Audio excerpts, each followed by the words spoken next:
All right, everybody, welcome to the Chrysler Center here on this Sunday, the last Sunday in the month of January, for the final Michigan women's basketball game of the month of January. My name is Nick Hornberg. With me, Adam Rich. Nate Sorensen will join us later in the first half as the starting lineups are now being announced for the Wolverines. And Adam, this is a matchup between teams that Michigan coming off a tough loss to Indiana in the midweek. However, with a record of 12-8, Michigan State a bit stronger with a record of 14-5 and a top 25 ranking, and as well as teams I believe have similar conference records. Adam, what are you looking for in this matchup?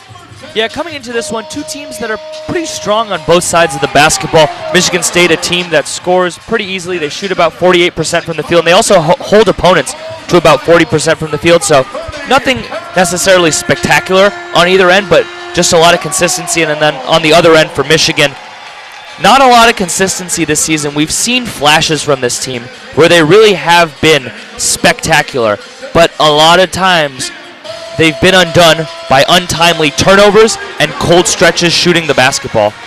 So I think tonight what's going to be really important to determining this game is the matchup inside. Jenna Allen for Michigan State and Hallie Thome, the third all-time leading scorer for Michigan, banging down low. It'll be really important for both sides to establish the paint, establish the offense down there, even possibly get the opposing center in foul trouble. And I think whichever team's center can provide more, both in terms of points, rebounds, help side defense, staying out of foul trouble, I think whichever center can bring more to the table for their team, that team will have the advantage tonight. And neither team, actually Michigan State with a little bit of surprise in their starting lineup. Sydney Cooks gets the start over Victoria Gaines. It's Cooks, Colley, Taryn McCutcheon, Nia Clouden, and Jenna Allen. Michigan with their starting five that they've written all season: Amy Dilk, Nicole Munger, Haley Brown, Deja Church, and Hallie Thome. As the teams take the court for the start of the first half here in the face-off, it will be Hallie Thome versus Sydney Cooks. A bit surprising they're not going with Michigan State not going with their starting center, Jenna Allen. However, Sydney Cooks, the same 6'4" of height, and the referee puts the ball up, and Hallie Thome will win the tip-off, and we are underway. Deja Church now to Nicole Munger, back to Church at the point. Church pulls up for a quick three, cannot get it to go. Rebound there by Taryn McCutcheon, and McCutcheon drives. Michigan State has the opportunity to break. Jenna Allen from outside the three, and lays in, now pulls it all the way back to Nia Clouden, who drives in and goes in for the layup, and State takes the first points of the game, and now Michigan takes the inbound quickly. Brown to Dilk. Dilk standing at the point, moves to the center. Now Brown sets a pick. Dilk moves into the paint. Dilk goes up for the running floater and misses. Rebound by Sydney Cooks as Clouden goes the other way. Michigan State once again has the opportunity to break. Clouden pulls back now to Cooks, who pulls up for three, and almost an air ball there. Rebound by Amy Dilk, and Michigan going the other way to Church on the overlap. Will move it to Hallie Thome in the paint, guarded by Cooks. Thome goes up, low post scoop, and Michigan with their first points of the game, a 2-2 tie. Michigan State delivering the inbound quickly. Both teams looking to play fast, and now McCutcheon into Allen in the post, guarded by Thome. Brown moving into double. And now Shea Colley tries to drive, and Colley with the fadeaway air ball, rebound by Haley Brown. Now to Nicole Munger. Michigan once again looking to push the tempo. Long ball to Dilk in the paint. Dilk fakes out Taryn McCutcheon and goes up for her first points of the game in the restricted area. And Michigan State once again trying to play at the same breakneck pace. Adam hasn't said a word since tip-off. He hasn't been able to. Yeah, you're sounding out of breath over there as Michigan State misses a shot. But so far from Michigan, a lot of early dribble penetration on the defensive side, really allowing too much. Michigan State, though, not able to finish their chances. But just going back a few possessions, Hallie Thome, some beautiful footwork, and then Amy Dilk, a great job to finish. Her scoring is going to be imperative for the Wolverines tonight. Really a player who doesn't provide that much in terms of scoring necessarily, but when she does, it is huge for this team. Her, Deja Church, and Haley Brown, three players that when they contribute offensively in terms of putting the ball in the basket, this team almost always tends to succeed. And Hallie Thome just missed a floater off of Jenna Allen, missed three, and now State has the ball back. Michigan up 4-2, 7:50 left in the first quarter. It is Shea Colley, correction, it's Nia Clouden, who then switches off with Colley. And now it's McCutcheon up top, now to Cooks on the left wing. Back to Clouden. Michigan State not looking to penetrate a lot. 10 seconds left on the shot clock, and Clouden now to Colley. Ball into Allen, guarded by Thome. Allen goes up, blocked by Thome, and a travel called on Jenna Allen. The Spartans commit the first turnover of the game for either team, and Michigan now has the opportunity to extend their lead. And early on, the Wolverines really looking to push the pace, a team that doesn't necessarily shoot the ball all that well from downtown. But on the other side, Michigan State more than content to run their Princeton offense, try and get some off-ball screens and cuts, try and get, once again, that middle penetration against this Wolverines defense that has been more than content to allow it several times this season. Hallie Thome, a pass from one end of the paint to the other to Haley Brown in the restricted area, who is fouled by Victoria Gaines, who was substituted in for her first action of the game. Yeah, there the Wolverines tried a little bit of a high-low, clog things up a little bit. Haley Brown lucky to not have the help side defense converge on her and instead get to the line for two. And Haley Brown makes the first free throw. Haley Brown really starting at the 4 in their starting lineup, even though Michigan, with their most success against Ohio State last Sunday, with Haley Brown playing a 3 in a big lineup with Naz Hillman and Hallie Thome alongside each other, as Brown makes 2 free throws, Michigan extending their lead to 4. And now Nia Clouden at the point lays it off to Shea Colley for an open 3. Cannot get it to go, and Michigan State fighting for the offensive rebound, but Amy Dilk able to come down with it. And Dilk now at the point. Dilk moving fast. Dilk tries to move before pulling it back to Nicole Munger, who hasn't touched, I believe that was her first touch of the ball in this game. And Thome in the post again, goes up for another basket, cannot get it to go. Rebound by Taryn McCutcheon.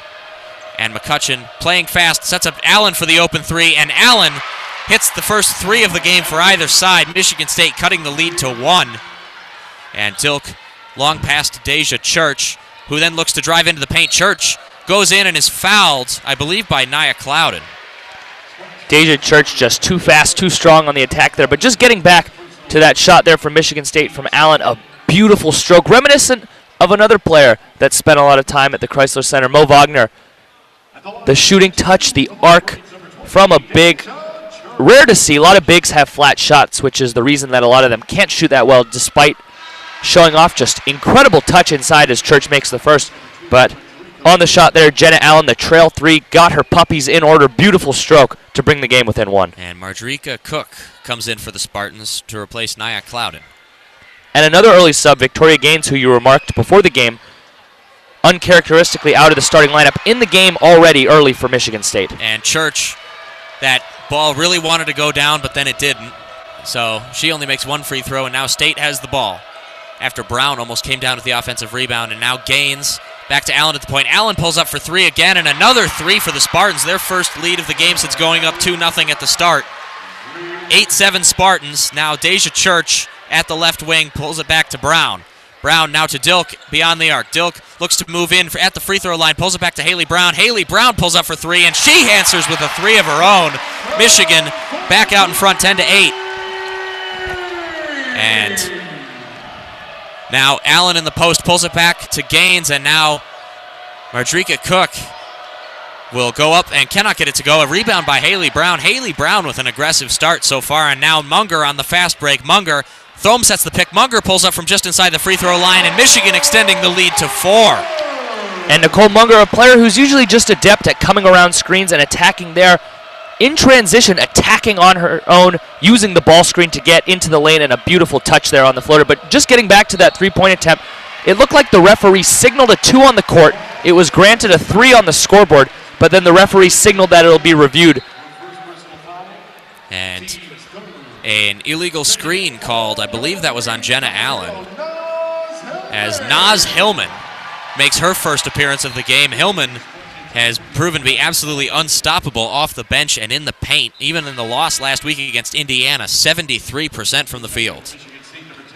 Yeah, Naz Hillman, a great storyline for a team that really doesn't have that much depth on its bench. Hillman, though, able to come in, really be the point of attack defender, super aggressive as the point in the Michigan Wolverines zone press, and really just their best defensive weapon in terms of generating turnovers and blocking shots inside. And now Amy Dilk drives inside for her second bucket of the game.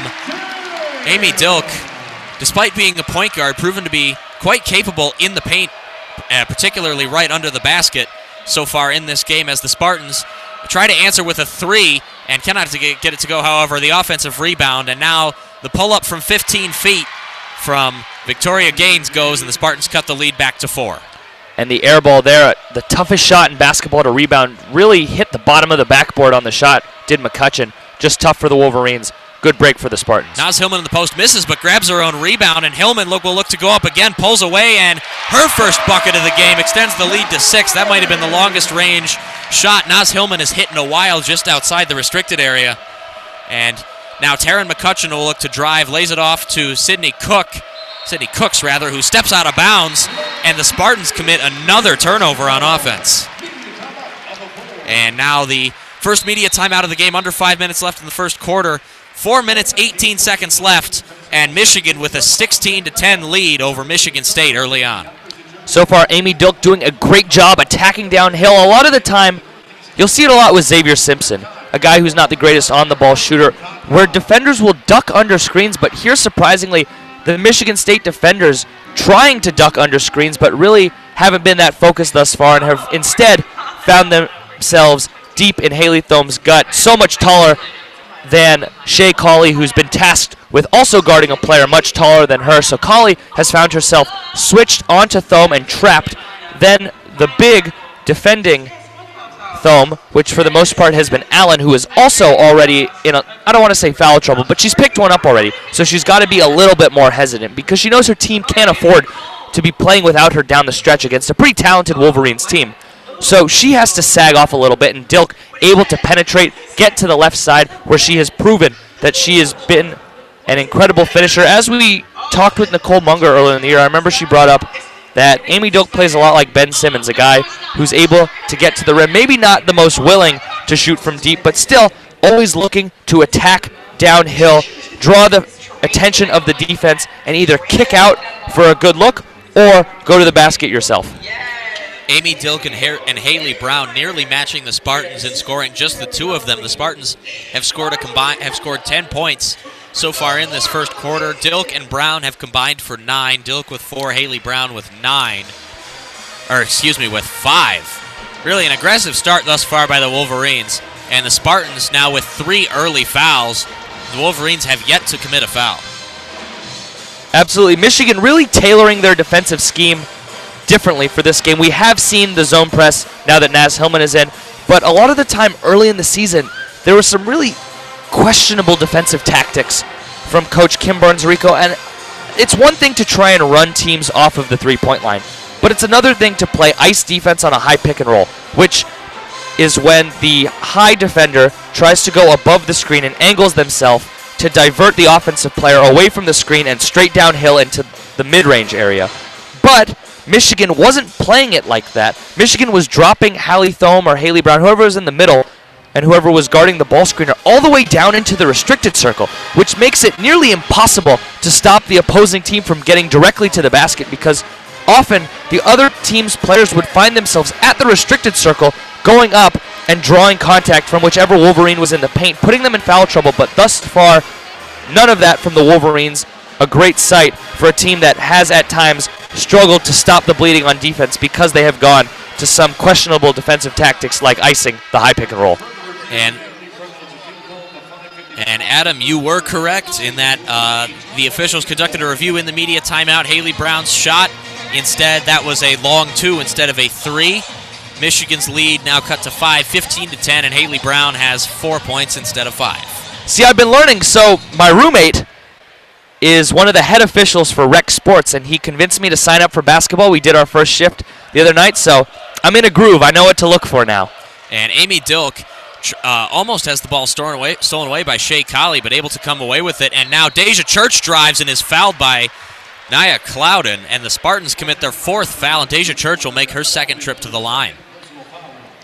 Excellent to see from an offensive perspective that the Wolverines are attacking mismatches with reckless abandon really thus far, dumping the ball inside almost every time. We've seen, like I said in the last media timeout, Amy Dilk driving the 5'5" Shea Cawley there. Deja Church getting deep post position and posting up as she makes the first free throw.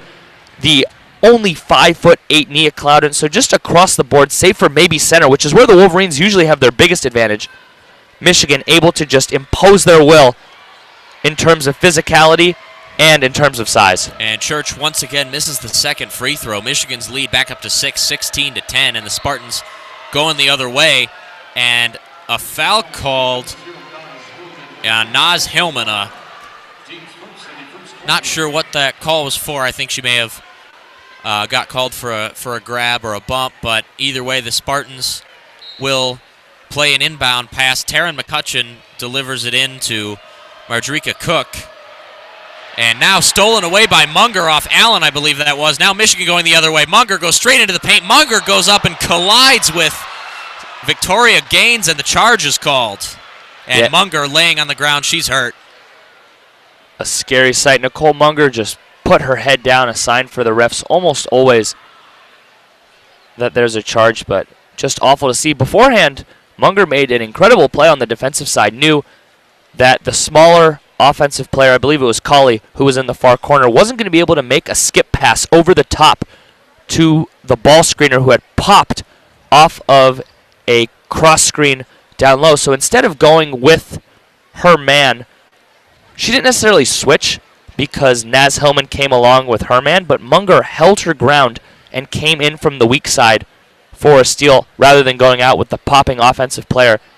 Excellent awareness. We've seen it time and time again. If Nicole Munger has to miss some sort of extended time, which you hope is absolutely not the case, it would just be devastating for the Wolverines. Nicole Munger, really the heart and soul of this team, senior co-captain, as she gets up and the fans start applauding, a great sign. But Nicole Munger, really the epitome of what this team is all about. A lot of players that aren't necessarily the greatest shooters, aren't necessarily the most, I don't want to say skilled, because there's a lot of skill on the floor, but you see a lot of the time other teams in the Big Ten where you can't take a night off are much more talented than this Wolverines team from a recruiting standpoint and from a recruiting talent pedigree.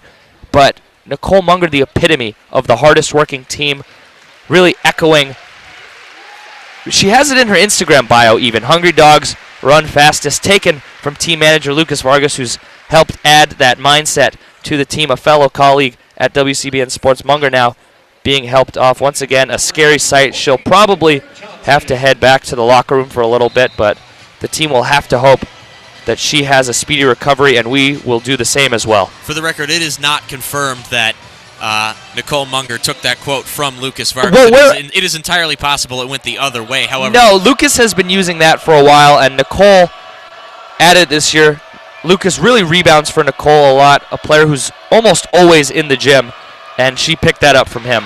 And Michigan State with a quick three from Mardrika Cook. A bit of a scary moment right there. The team's physician comes out there and grabs Munger's ankle, and Munger jerked up as she appeared to put some pressure on it. At first it looked like Munger had dislocated her ankle, but Munger able to put weight on it by the time she was able to get over to the bench, so very likely not that severe. Looked like she may have rolled it.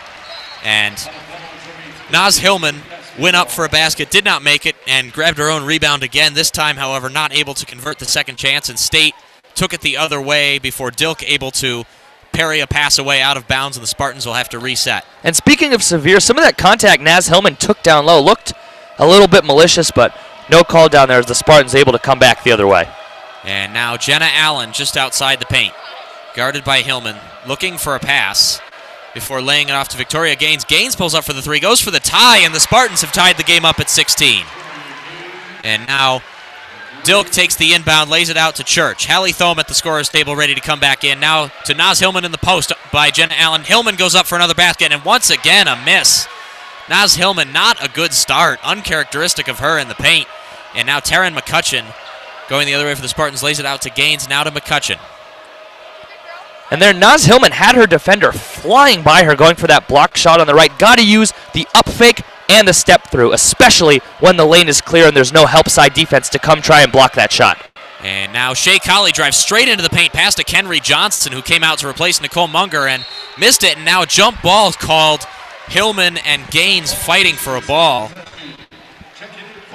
And now Hallie Thome has come in as Haley Brown makes her first trip to the bench. 2:14 left in the first quarter. The game tied at 16. Very possible the Wolverines on the court affected mentally quite a bit by watching Nicole Munger on the ground like that. As it appears that Munger has, I don't see her on the bench. It's possible she has moved to the locker room as Taryn McCutcheon lays it off to Mardrika Cook. Now Cook, unguarded, moves in, and Taryn McCutcheon with an open three, and the Spartans now hit 3 threes in a row and take the lead 19-16. The Spartans on a 9-0 run in the last 134. Really, since Munger went down. And if I'm Kim Barnes-Arigo, I would call a timeout right now. The cuts look slow. The defense looks slow. Players not really fighting through screens. You would think that with Captain Nicole Munger going out, players would try and channel some of that energy, but we really have seen just some lackadaisical effort on the past few possessions from the team. And Hillman with another miss in the post as Shea Colley goes up to try for a quick layup and misses it, but grabs her own rebound. Now Jenna Allen lays it back to Taryn McCutcheon. Once again, another sign the team not boxing out. It's the little things that win games, especially against a rival late in the season. And Taryn McCutcheon plays it into Victoria Gaines. Now back to Jenna Allen. Allen for another three, and that one's an air ball. It will go out of bounds, and Michigan will have the ball back. 1 minute left in the first quarter. Michigan State still up 19-16.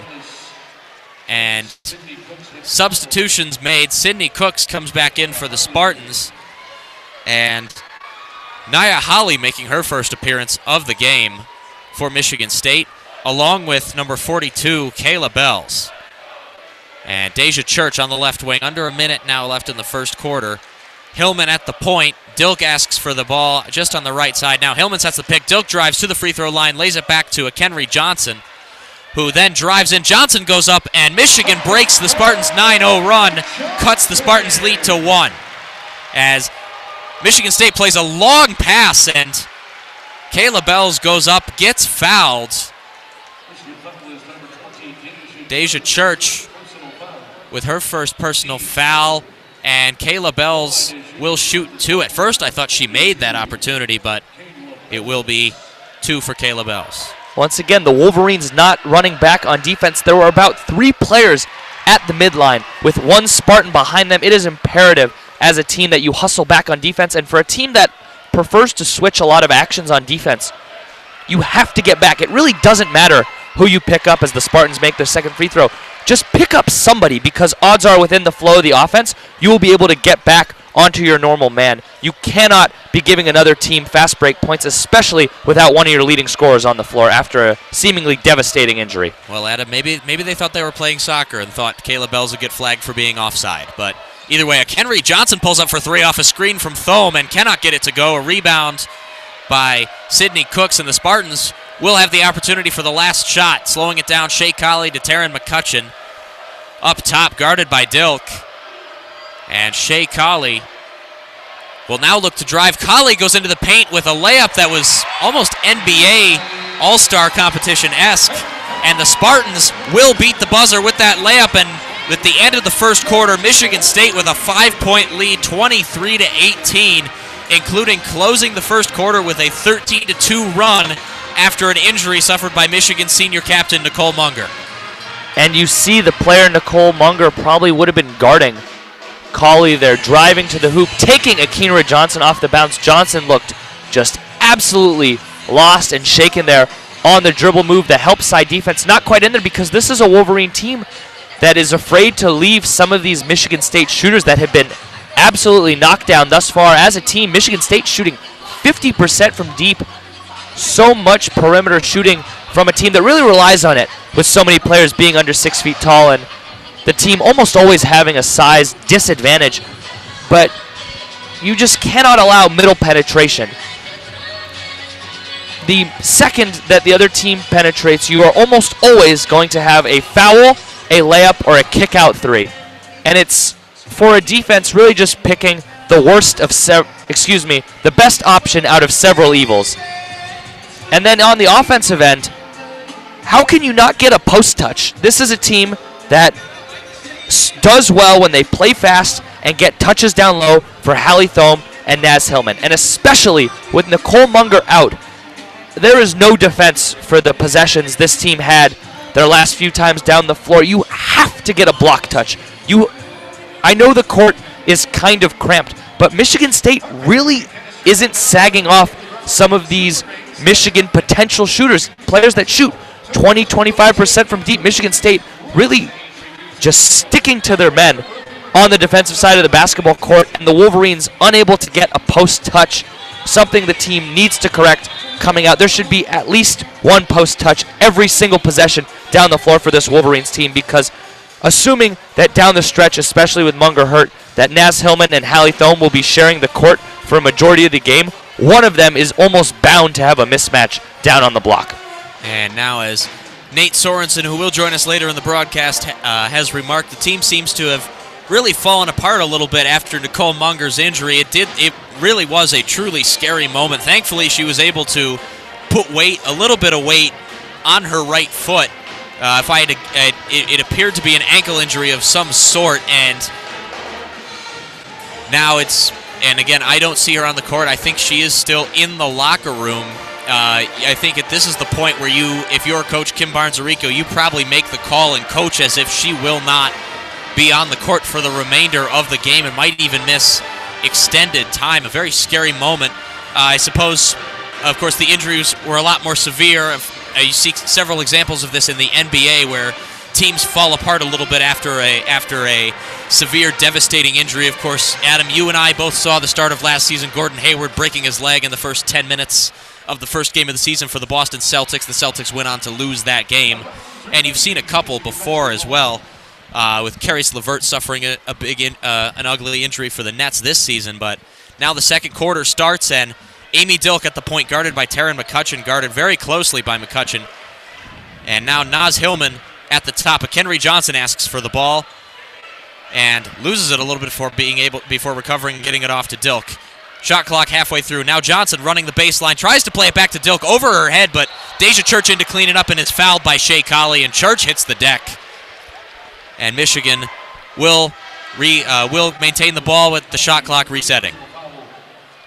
And now 2 substitutions at the start of the second quarter as Kayla Robbins, her first appearance of the game, and Haley Brown comes back in the game for the Wolverines. And now Naz Hillman will look to deliver the inbound. Dilk the closest, but guarded really closely by McCutcheon. Dilk able to get around her. The 6-foot-tall Amy Dilk able to get underneath the 5'5" Taryn McCutcheon, but now Naz Hillman at the top. Now back to Dilk on the right side. High ball into Hillman, or correction to Thome, and Thome has it stripped off by first Sydney Cooks, and now Taryn McCutcheon will take it up. Now Cooks behind the arc, and now Shea Colley guarded by Brown. Colley will go up and miss a rebound by Haley Brown. And Brown faking a pass right there, but ultimately laying off, and now Kayla Robbins plays a pass into Thome. Thome gets in the post. Thome goes up and is fouled by Sydney Cooks, and Thome will shoot too. Yeah, absolutely. There it is. 2 possessions in a row, 2 post touches for Hallie Thome. You have to go to your best player in these situations that you can't plan for. The team doesn't game plan for Nicole Munger getting hurt. You're expecting to ride her for 10 to 15 points throughout this game and to help space the floor, but now Hallie Thome really thrown even further into the spotlight. And luckily for the Wolverines, Hallie Thome, an incredibly talented player, incredibly capable of carrying the load for them down the stretch. But one thing the offense is going to have to change a little bit is some of the actions they run, because a lot of the time when you have a player posting up, you almost have to have someone in the strong side corner unless you get a middle post up. And we saw in the possession before, Amy Dilk was in the strong side corner as the Wolverines just totally lacked communication on defense. A wide open layup underneath for Michigan State. You have to space the floor and just get players away. Even if it's on the other side of the court and that pass is almost never going to happen, you just cannot have anyone in the vicinity. And Hallie Thome is fouled again, going up, will shoot another 2. She made 1 of 2 for her first one, and after, as you mentioned, Michigan completely going to sleep on defense, allowing a wide open pass to Nia Holly for the easy layup. Easiest points the Spartans have had all game.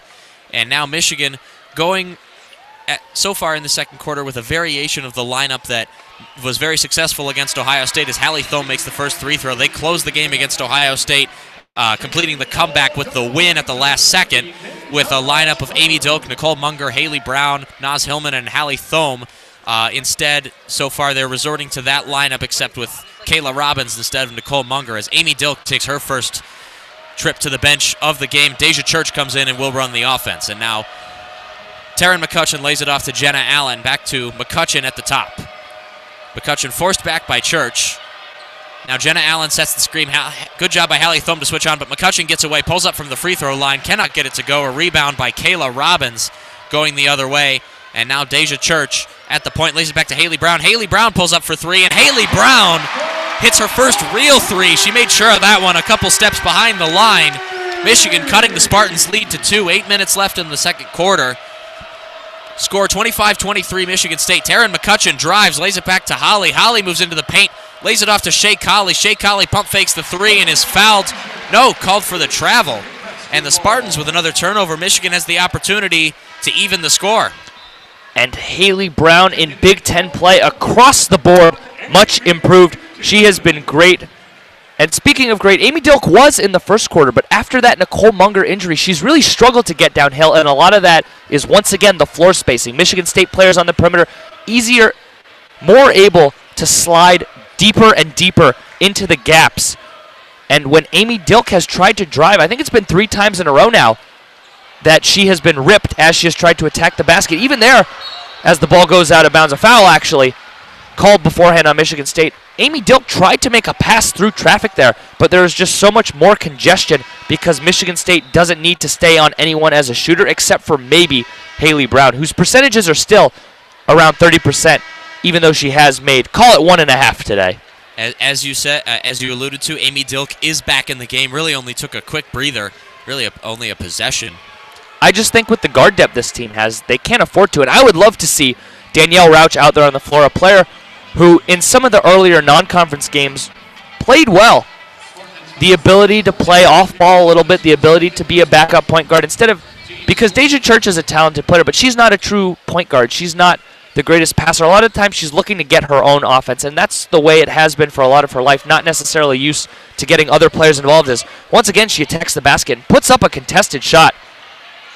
So I would like to see Danielle Rauch and maybe even Priscilla Smeanji down the stretch. I know a player who doesn't necessarily get that much time, but with Nicole Munger out, you have to start going deeper and deeper into your bench, searching for guard depth, because you realistically cannot play 4 forwards out on the floor at the same time. A liability from a shooting perspective and from a quickness on the perimeter perspective on defense. And now Amy Dilk risking the 5-second violation, has the pass knocked away by McCutcheon, but she's able to recover as the shot clock resets after the out-of-bounds turnover by the Spartans. And now back to Dilk at the right point. Now to Thome in the post, a long pass, and Thome is fouled again. And Michigan State, 7 minutes left in the second quarter, committed 5 fouls, and the Wolverines now will play the last 7 minutes of the first half in the bonus. And you see, and a little bit of a cheer at Chrysler for those of you who see it. Nicole Munger limping out of the locker room and back onto the bench. And Hallie Thome back to the line, makes the first free throw yet again. And Munger there, a pretty heavy limp, talking with an assistant coach.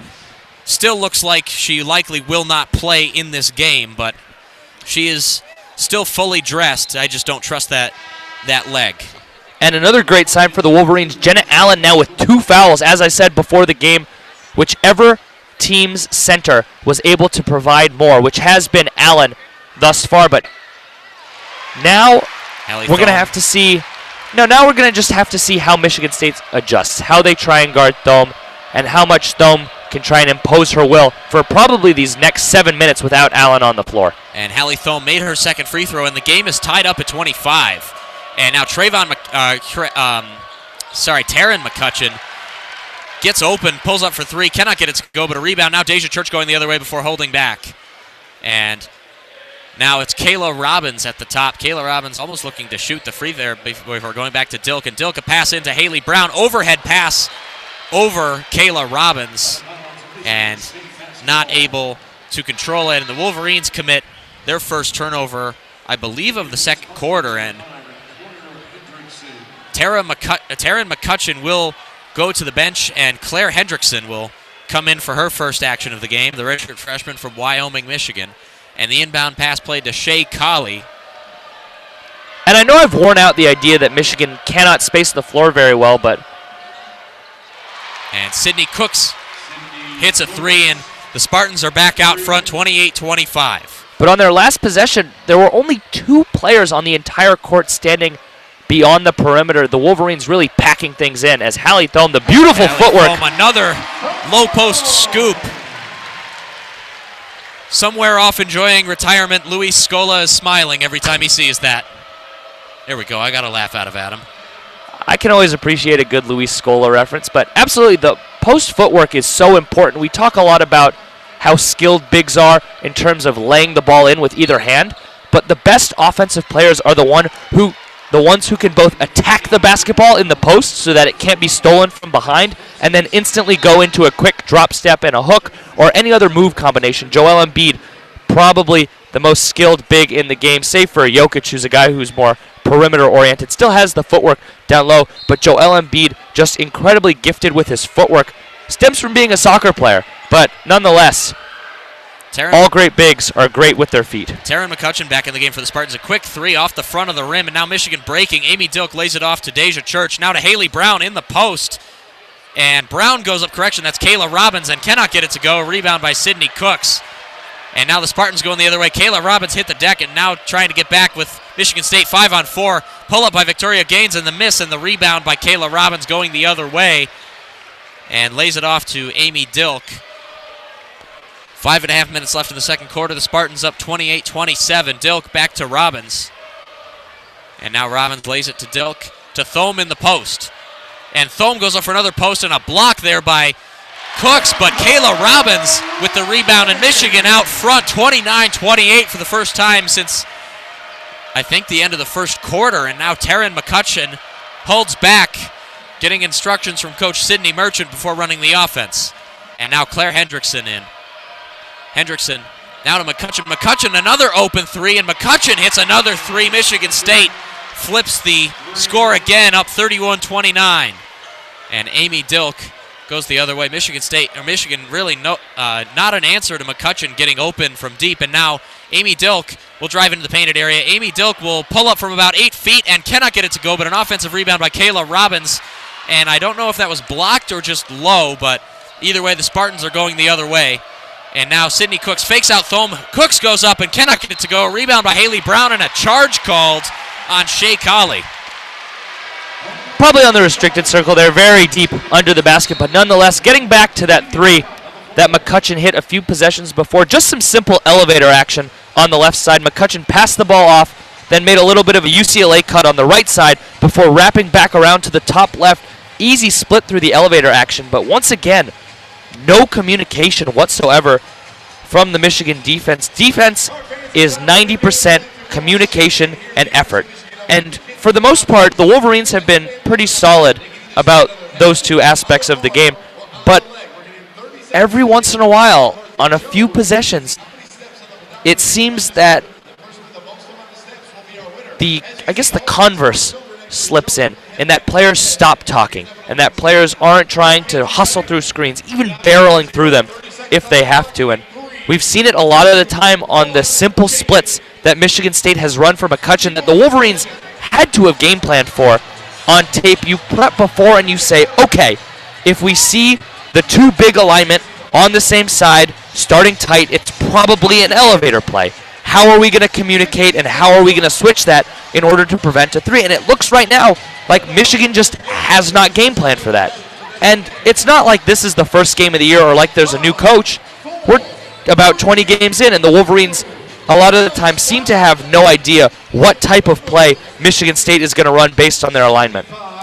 And now that we are in the media timeout, and you see it as we see it again, Nicole Munger a step removed from the huddle. I think Kim Barnes-Orico is now moved to coaching with the assumption that Nicole Munger will not be able to contribute for the rest of the game in an on-court capacity. And it is worth noting, Michigan has not drawn a single defensive foul since they entered the bonus 3 minutes of clock time ago.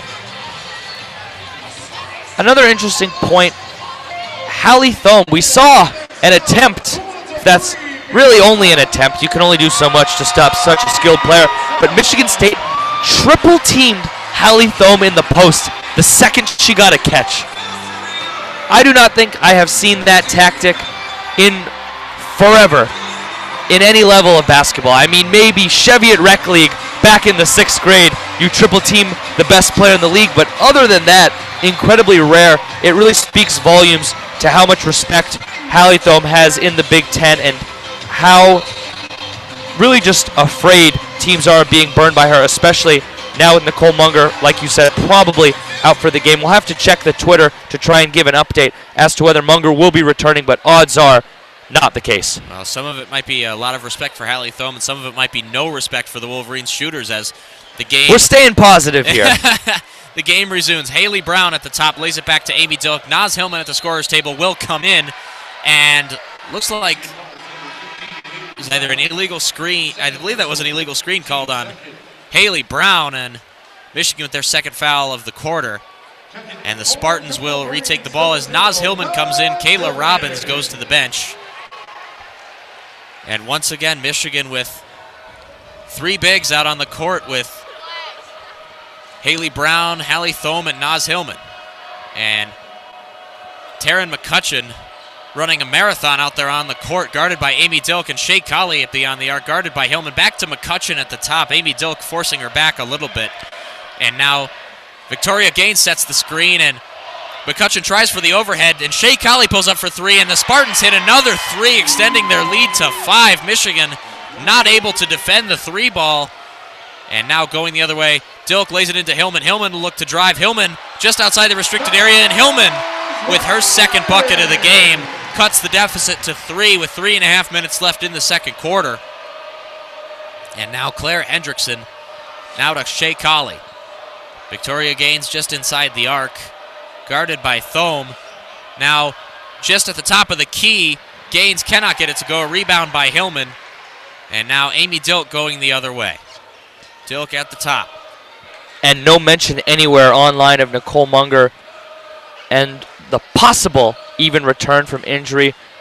Nothing from the Michigan women's basketball team, nothing from any reporters down there, so still a lot left to be seen, but as you've said several times, Nick, odds are she won't be returning today. Naz Hillman back in the post, lays it back to Haley Brown. No, Hillman is called for a travel. Hillman, really, one could argue Michigan's most consistent player this season, has not had a great start at all. 4 points, 2 for 7 from the field, and now a turnover.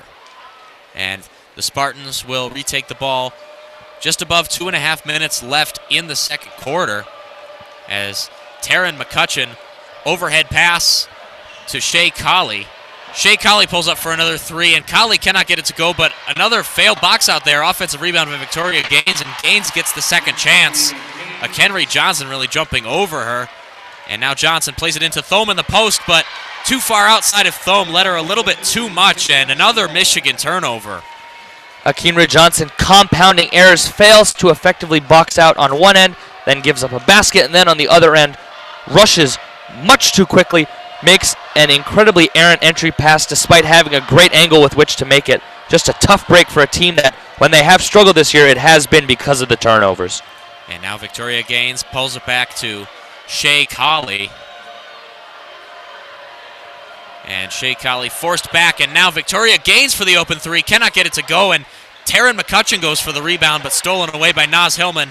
Now under 2 minutes left in the first half. Going the other way, Deja Church checking back in the game. Church looking to attack the basket before laying it back to Dilk, but no, knocked away by McCutcheon.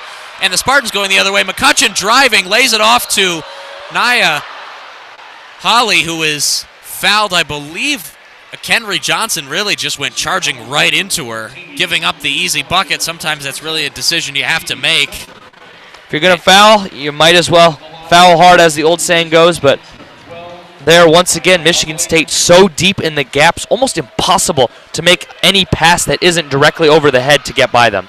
And Nia Holly makes the first free throw. Michigan State extending their lead to 6, 37-31, as Kayla Robbins comes back to into the game as Kenry Johnson goes to the bench. And now Nia Holly with her second free throw and gets it to go. Has Michigan State missed a free throw? They have not. They are now 4 for 4 from the free throw line. Naz Hillman stands at the top as Church cuts under the basket before Hillman decides to lay it off to Amy Dilk. Now Dilk, another pass to Thome just outside the paint, and Thome gets back into the post, almost loses it there. Now an overhead pass to Church. Now Kayla Robbins sets a pick, and now Church at the top of the key lays it back to Dilk. 5 seconds left in the shot clock. Dilk from about 15 feet cannot get it to go, but an offensive rebound by Hallie Thome. Thome goes up, cannot get it to go. Another rebound by Thome, and another layup attempt short before an offensive rebound by Hillman. No, a foul. And there, I know Amy Dilk was able to attack, but I think a lot of the time we see teams And they have certain players who aren't that even willing to shoot the three. But if you get an open look within the flow of the offense, you have to take it. And another foul there. Looked like attempting a trap right there. Dilk coming in from behind. Thome getting out in front. Shea Colley draws the foul. And Hallie Thome in quick succession with 2 fouls. Now under a minute, the Spartans are in the bonus in this first half. And Shea Colley will shoot 2. Opportunity to extend the Spartans' lead to 8, and she makes the first. Spartans now up by 7.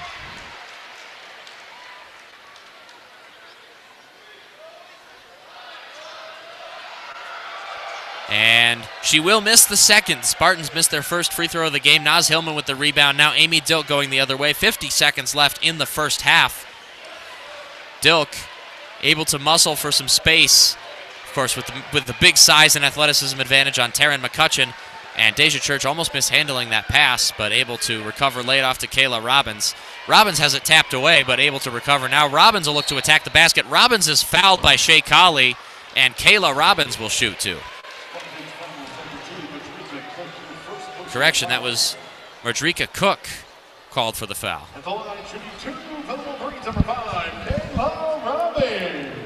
Michigan has not scored in the last 2 minutes and 50 seconds. Kayla Robbins the opportunity to break that with 35 seconds left in the game. Or in the first half, rather, excuse me. And Kayla Robbins misses the first free throw. And Ariel Young making her first appearance of the game for the Wolverines as Hallie Thome goes to the bench. Naz Hillman will play the 5 for the rest of the first half as Kayla Robbins misses both free throws. Then the streak will be cold and will likely continue for the rest of the first half as State only 4 seconds of separation between the game and the shot clock. Shea Colley up at the top.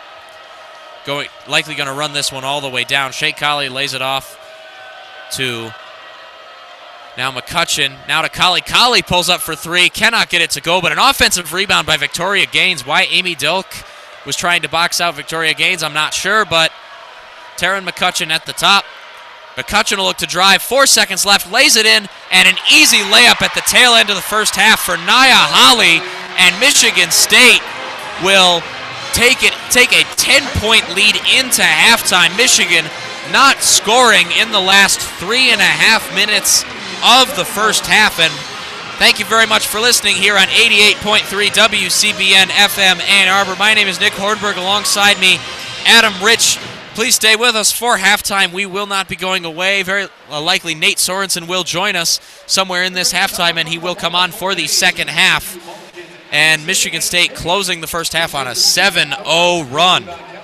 Really an ugly close to a second quarter for a team that looked to be in good positioning after wresting away the lead, especially with Jenna Allen sitting out the rest of the first half and getting into the bonus with 7 minutes left in the second quarter. Michigan really making a mess of that quarter. Yeah, and even on that last possession, Ariel Young probably put into the game for her defense late on the help side rotation. You're taught as an offensive player the second that your defender takes their eye off of you, back cut. And we saw it there. Really, the center of the defense's attention was the drive with so few seconds left, but a great backdoor cut there by Michigan State's. It was Nia Holly on that last basket. A little tough to see from up here. A little crowded down there, but still able to slip inside. Young just asleep. And as we've said throughout the course of the half, Michigan's defense has been solid for the most part. But every so often, somebody falls asleep. And defense is a team aspect of basketball, like most, but it's not quite like offense where you can rely on one individual player. In order to play defense, you have to rely on your scouting report and your team concepts. And there, along with several of those other occasions, particularly on some of those elevator shooting plays for Taryn McCutcheon, the Wolverines have neither communicated nor hustled, and it has absolutely bitten them down the stretch, especially as they have not been able to score on the other end of the court. And really something, a rather frightening development for the Wolverines on the court is that Naz Hillman had an uncharacteristically poor first half. Only 4 points on 2 for 7 shooting, despite the fact she's shooting a staggering 70% from the field all season, for the entire season. And that's really something that's very blatantly been missing for the Wolverines. And now Michigan only shooting 35% from the field, as Michigan State is shooting a staggering 47% from three. Michigan not being able to do much in the post. Hallie Thome largely done a decent job, but, or at least in the post. And Michigan State obviously has a lot of respect for her, but she picked up 2 quick fouls, and she's going to have to play a little bit more delicately in the second half because of it. And really another development, of course, that's scary both on and off the court is Nicole Munger going down with an ugly ankle injury. And really, Nicole Munger obviously very, I would say, unlikely to play for the rest of the game. And now really an ugly development as Munger, really the emotional leader for the Wolverines, and now Rohan from the Michigan Daily will come on and have a talk with WCBN Sports about this first half. Yeah, absolutely. Like Nick said, I'll be joined now by Rohan Kumar, Michigan Daily, women's basketball beat reporter, working hard, covering, as we've said, the hardest working team. We've been talking a lot this broadcast. The epitome of the team, Nicole Munger, going out. Can you just talk about whether it's been through interactions with Nicole Munger or stories from other players? I know we've seen what missing out on her has been like for this team, but just from your perspective, what do you have to say about Nicole and the leadership quality she brings and what she provides this team? Yeah, absolutely. I think she's definitely the team's main leader. I mean, not just from a scoring standpoint. I mean, she gets buckets. We all know that. But also, as a senior and someone who's just known as the player who is the one who's diving on the floor and getting those loose balls, she is kind of like a glue that holds the team together. So her being out is a big deal right now. And we saw, right after she goes out, MSU goes on this big 13-2 run. So it'll be interesting to see if Michigan can bounce back from that.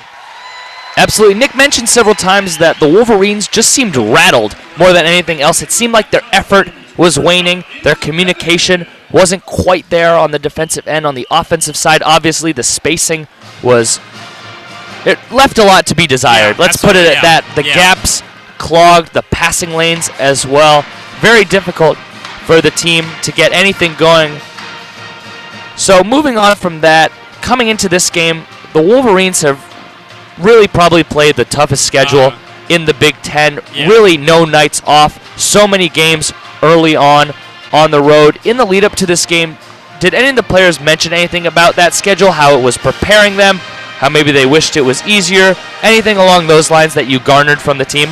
Not anything about I wish it was easier, but they definitely were aware that they have a tough schedule and that these road contests are going to be a test every time. And that's been clear. I mean, they still have yet to get their first conference road win. So they really have been tested continuously, and they're aware of that. But yeah, talking about that defensive effort you were alluding to, you really see that MSU had a lot of three-pointers in this game so far. I think 8 for 17.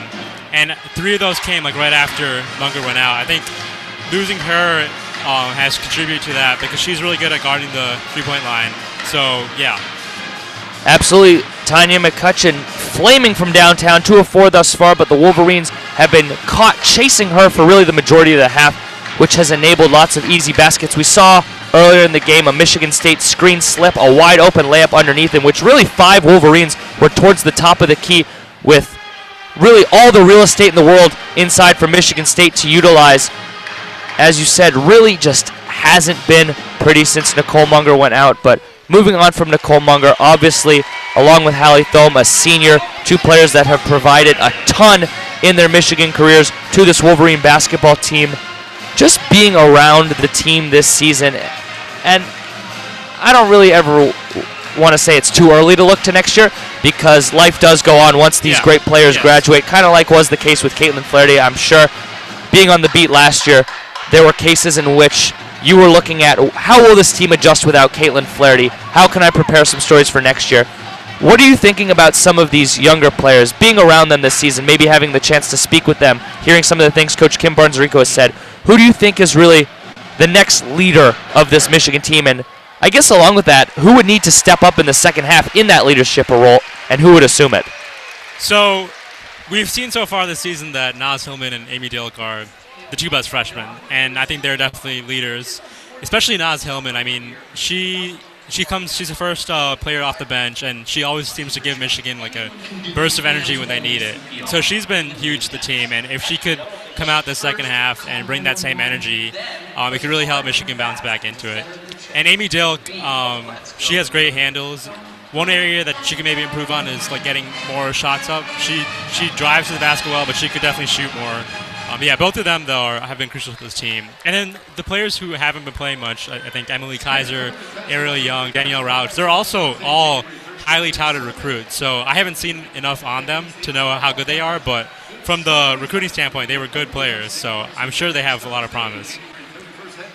Absolutely. College athletics, always the story, always looking at who's next, who is being groomed on the bench. We've really seen it with every Michigan sport over the years, the defense in football, sometimes the offense as well, working in younger players, trying to get them those valuable reps, especially during bowl season. The basketball team, John Beilein, notorious for not letting the younger freshmen get on the floor. Same case here from Coach Kim Barnes-Rico, a team that really prefers to only go 7 deep, 8 if they really have to, utilizing a Keen-Ray Johnson and Kayla Robbins off the bench, but we saw Johnson and Robbins didn't necessarily fare that well. Speaking of not faring that well, Naz Hillman, only 2 for 7, has struggled. She's been getting to her spots, but just hasn't been finishing. Really not willing to utilize the left hand. Teams cheating for that right side against her. We're going to hand things back off to Nick in a sec. 6 minutes left on our halftime coverage. Once again, 88.3 WCBN Sports, WCBN FM Ann Arbor. Rohan, just before you head back and probably look to start writing the piece for this game about Nicole, I would have to assume, do you have any final thoughts, any plugs for your stories, anything you'd like to add? Feel free. One thing I'd like to talk about is that the last time these two teams played was in Lansing at the end of last season, and Haley Brown got injured that time. It's kind of interesting to see the parallel, Haley Brown injured that time and Nicole Munger injured this time. And talking about Haley Brown, she's actually having a fairly decent night, so if she could step up, I think that would be a pretty big storyline. Now, just off of that, would you say that last year, seeing that game, did the team become rattled once Haley Brown was injured and out of the game, or was it more free-flowing because she was a lesser contributor at the time? She was actually quite a big contributor in that game, so it was definitely kind of a rattling point, and they ended up losing that game, so it'll be interesting to see how they handle it this year.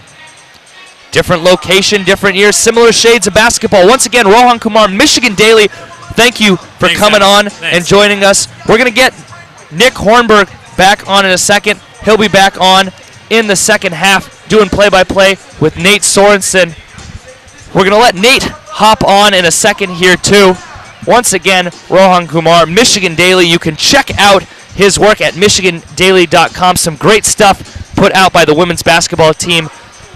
The hardest working beat covering the hardest working team. Only fitting that that is the case. Some other great work over there between basketball, football, and I hate to do it, but myself, a writer for wrestling and volleyball at times. Feel free to check out some great work on the undefeated wrestling team. A huge win the other night at Ohio State.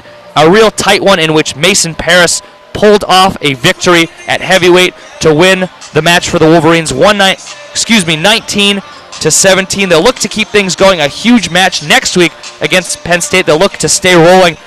Once again, Adam Rich, thanks for listening in. Going to hand things off now to Nick Hornberg and Nate Sorensen for the second half. Enjoy.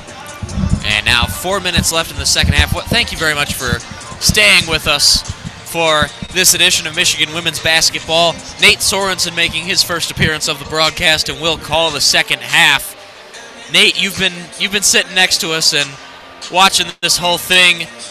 Started out excellent. Michigan came out extremely aggressive, and then finally the unfortunate and rather ugly catalyst hit. Nicole Munger charging through straight to a basket. Not only is she called for the charge, ends up on the ground holding her ankle, which I first thought was dislocated. Now I think it may just be sprained, but either way, very unlikely to play the rest of this game.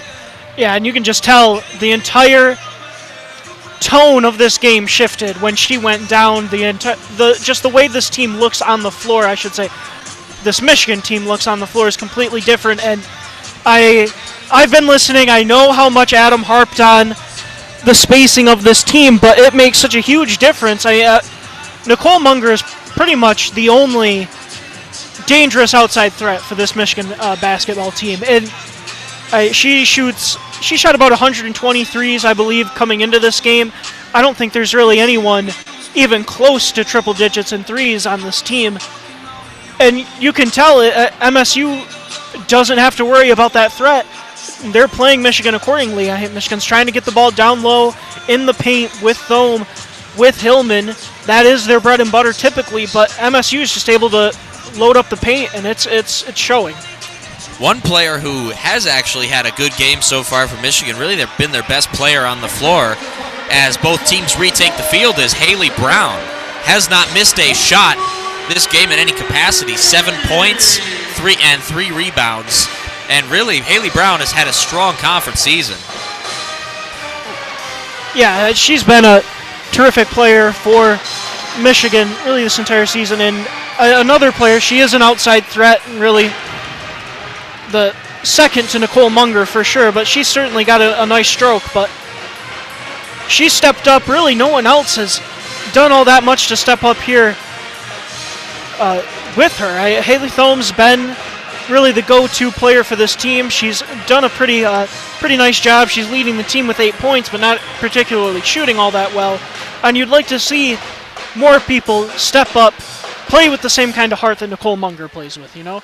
Haley Thome and Naz Hillman, really the Michigan's two best scorers, a combined 4 for 15 from the field. Hillman 2 for 7, Thome 2 for 8. Pretty much all of Thome's damage has come from the free throw line, shooting 4 for 6 from the free throw line. And Michigan really struggling to defend the Spartans from beyond the arc. Michigan State shooting 47% from the field, or from 3. Yeah, and that's Adam Rich has returned to the booth. He will not call the rest of the game, however, he can satiate himself with some Girl Scout cookies that he just bought. And yeah, we should mention there was a bit of in between the first and second quarter entertainment.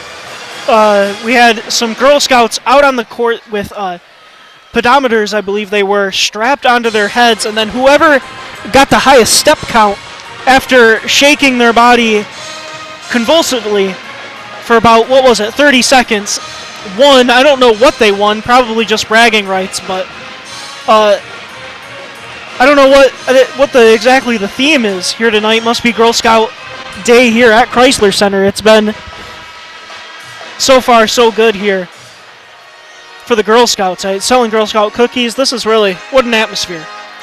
And now both teams stepping back out on the court, and it looks like Naz Hillman will be on the court to start the second half. Kim Barnes-Arico going big to start this second half in the absence of Nicole Munger. And the Spartans just going with their same starting 5 as the start of the game, and Jenna Allen back in the game for the Spartans after sitting for really the last 7 minutes of the first half after picking up her second foul. And we are now underway in the second half. Taryn McCutcheon slings it out to Shea Colley. Jenna Allen sets the pick, and now it is Nia Holland up top, and Allen plays it back. Taryn McCutcheon from the corner for 3, cannot get it to go, and Amy Dilk goes for the rebound, but tapped away, but out of bounds by Sydney Cooks, rather. And what work boxing out there by Dilk, boxing out Cooks, who's got at least a head on her in height. Good work to keep her away from the ball, just enough to get possession for the Wolverines. And Amy Dilk at the right point off a pass from Deja Church. Now lays it back out to Church. Church open for 3 and off the backboard, but an offensive rebound by Thome, who knocks it back out to Dilk. And whistle blows. I'm not sure why. And now we have an official going over talking to the scores table. Not really sure what the deal is. It looks like the players don't know either. Yeah. a little bit of confusion. I don't know if they're calling a foul. Either way, looks like Michigan will maintain the ball as Amy Dilk walks over to the sidelines looks to deliver an inbound. Very puzzling, all of this. And Dilk plays the inbound to Thome, but Thome not able to control it. Ball too high as the ball rolls out of bounds, and Michigan, with their first offensive possession, gets a turnover. As Nia Clouden goes the other way for the Spartans. Lays it back to McCutcheon, now to Clouden, to Shea Colley. And now Sydney Cooks to Allen right underneath. And Michigan State will score the first points of the second half. And Michigan State now up by 12, their largest lead of the game. And Dilk drives straight to the basket. Dilk goes up, and it rims out. A little bit of bad luck right there. And now Michigan State going the other way. Clouden lays it to McCutcheon. McCutcheon wide open for three.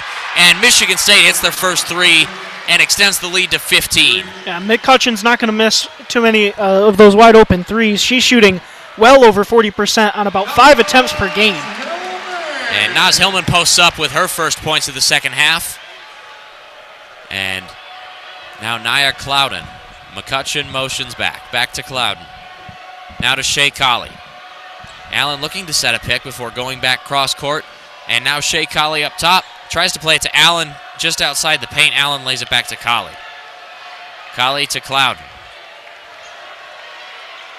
Now Colley. Colley looks to attack and passes straight, stolen by Amy Dilk. And now Dilk will drive 1-on-2, a little bit ambitious. Dilk goes up, cannot draw the foul, but does get the basket.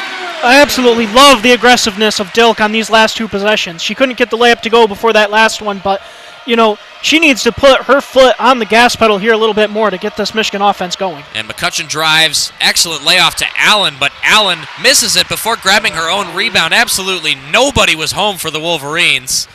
And second chance is converted. And now Amy Dilk going the other way. Naz Hillman sets the pick, and Dilk goes around.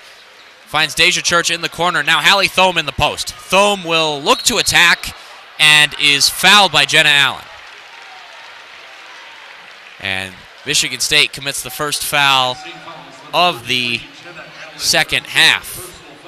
Haley Brown stands on the baseline to deliver the inbound. Quick inbound to Hillman. Now back to Hallie Thome. Amy Dilk moving closer, looking for the ball. Thome not even looking that direction before does lay it out to Dilk. And now Haley Brown underneath has it tipped away, but able to come up with it. And Haley Brown will attack the basket. I think she was looking for a foul. An errant shot there. And now Shea Colley going the other way. Michigan doing a decent job of getting back, but still a bit out of sorts. Nia Clouden up top for the Wolverines. And now Taryn McCutcheon. Ball overhead to Sydney Cooks. And another steal by Naz Hillman. A bad pass there by Sydney Cooks. And Amy Dilk will look to attack again before lays it back to Haley Brown. Brown to the baseline. Brown back to Hillman. Hillman thought about shooting at the top of the key. And now Dilk attacks the basket again. Dilk with more points. And Dilk starting the third quarter every bit as aggressively as she started the first quarter. Yeah, I gotta love to see that. She had a hot start to this game, but once Munger went down, she kind of slowed down the same way the rest of this Michigan team did. Love to see her come out here with this passion, this aggression. And McCutcheon back to Colley, now to Cooks in the post, guarded by Brown. That's a mismatch for Michigan, but a travel called on Sydney Cooks. A mismatch for Michigan State, rather. Haley Brown, not particularly big for a post defender. And as I said, travel called on the Spartans. They commit their third turnover of the third quarter. And Naz Hillman will take the inbound, gives it to Amy Dilk. You got to love this Michigan defense here. So far, it looks like they're out there in a 3-2 zone in the half court. You know, they do go to that full court 1-2-2 zone defense sometimes when they want to force some pressure. Well, sitting back in this 3-2 is getting work done so far. And Hallie Thome moving in, overhead pass to Haley Brown, almost a little bit high and far. And now a long pass in overhead to Naz Hillman, who once again cannot hit a shot in the post. This is on course to be her worst game of the season as Nia Clouden goes the other way for the Spartans and holds up in the half court. And Clouden looking to attack before laying it back to Victoria Gaines. Now Allen in the post, guarded by Thome. Allen will go up, another scoop, and the Spartans with another bucket, and keeping Michigan at a distance. And long inbound pass to Deja Church from Hillman as Dilk was guarded by McCutcheon. And Church loses control but able to recover. And another pass to Naz Hillman before laying it back to Dilk. A terrible pass there by Naz Hillman. Looked to try and fake the pass but couldn't hold up. And now Clouden drives for an easy layup for the Spartans. And I'm not exactly sure what Hillman's problem has been so far here. And now Kim Barnes-Arico is going to take a timeout just before the 5-minute mark. And the media timeout would have come here after the next dead ball. Kim Barnes-Arico not liking what she's seeing, has to take a breather here, but I don't know what the problem is for Hillman exactly. But I'd got to think it's got to do something with the size of Cooks and Allen down low for MSU. I just feel like normally Michigan with Hillman and Thome are just able to dominate down in the paint because their size is just so much better than most other basketball teams. And Hillman is clearly so big, so strong in the paint. She can normally just, body people. They can't really do anything. But Allen and Cooks down low for MSU, those are two big bodies. Can't really throw them around in the paint. They're able to stand their ground and give her all sorts of trouble today. And now here we stand in this third quarter. 5 minutes, 5 seconds left. Michigan State with a 52-37 lead. Once again, you're listening to 88.3 WCBN FM Ann Arbor. My name is Nick Hornberg, alongside me, Nate Sorensen, for the second half. As here we stand, and we are, as a Michigan broadcasting team, delighted to report that in the realm of men's basketball, Purdue held on to beat Michigan State by a score of 73-63. And now the marching band back out on the court. A couple more Sousavones than usual for a basketball game, as the cheer and dance teams are out on the court as Kim Barnes-Arico instructs his team. And once again, Nicole Munger still on that bench, but still not standing in that huddle. Yeah, I could not imagine. The way she was limping off the court and the way she limped back onto the court after coming back from the locker room just did not look like anyone, did not look like a person who's ready to come back into a game. Really, really favoring that one leg, and it's tough to see. She's such an important part of this team, a captain, a senior, the third leading scorer for this team. Really a player that plays with so much heart, the kind of player that does all the little things, gets down on the floor, takes charges. I mean, when we were just here for, now I'm forgetting who the opponent was last Sunday. Ohio State. Ohio State, exactly. She was down on the floor. I mean, just about every possession. She's getting down after loose balls. She's taking charges. She does just everything you want a basketball player to do. And, without that tenacity, it looks like this Michigan team is a little bit flat. And now as the game looks to reset, and the inbound will be played to Amy Dilk. Taryn McCutcheon pressing the full court, been ever present for the Spartans as Dilk moves up. Dilk at the point, able to lay it off to Haley Brown. Brown looks for a pass out to Deja Church. And Church overhead pass cross court to Brown. Brown pulls up for a three, and Brown with another three. Haley Brown, the first Wolverine in double digits this game. And now going the other way, Nia Clouden. Clouden to pull up from about 18 feet, and easy bucket right there for the Spartans as Hillman plays a longer pass to Deja Church. And really, Michigan State seems intent on ensuring that Amy Dilk does not get the ball, and Thome posts up a hard shot right there. Really forced that one in. But it is a bucket nonetheless, and now Thome is in double digits. And now Victoria Gaines up top, lays it back to Clouden. Clouden pulls up for three and hits off the front of the rim, and Wolverines will let it go out of bounds. It looks like MSU's starting to cool down a little bit from the three-point line, and that's still, they're sitting at 45% from three on the game, 9 of 20, which is really, what was that? And there's the 4-minute media timeout. Yep, 4:07 here to go. MSU still leading 54-42 is the score now. But MSU leads the Big Ten in three-point shooting. It really shouldn't be a surprise that they're coming out and shooting this well from the arc, but it is such a drastic difference in style of play between these two teams. On a game-in, game-out basis, Michigan just doesn't really shoot a high volume of threes. So far, they're 2 of 5, but only 5 attempts. For this late into a game, it's really just completely antithetical to the way basketball is played anymore. And yes, as you said, Michigan's style of play this season really more reminiscent of the proverbial dead ball era in the NBA at the end of the 90s and early 2000s with the Spurs ruling the world with David Robinson and Tim Duncan. And now Michigan cut the lead to 12. Michigan State up 54 to 42. And Nate, you said Michigan State looking to cool down a little bit from three. I'll believe that when Taryn McCutcheon misses a wide open three, which she has not this quarter. She's now 3 for 6 from behind the arc. And Michigan does not have an answer for her.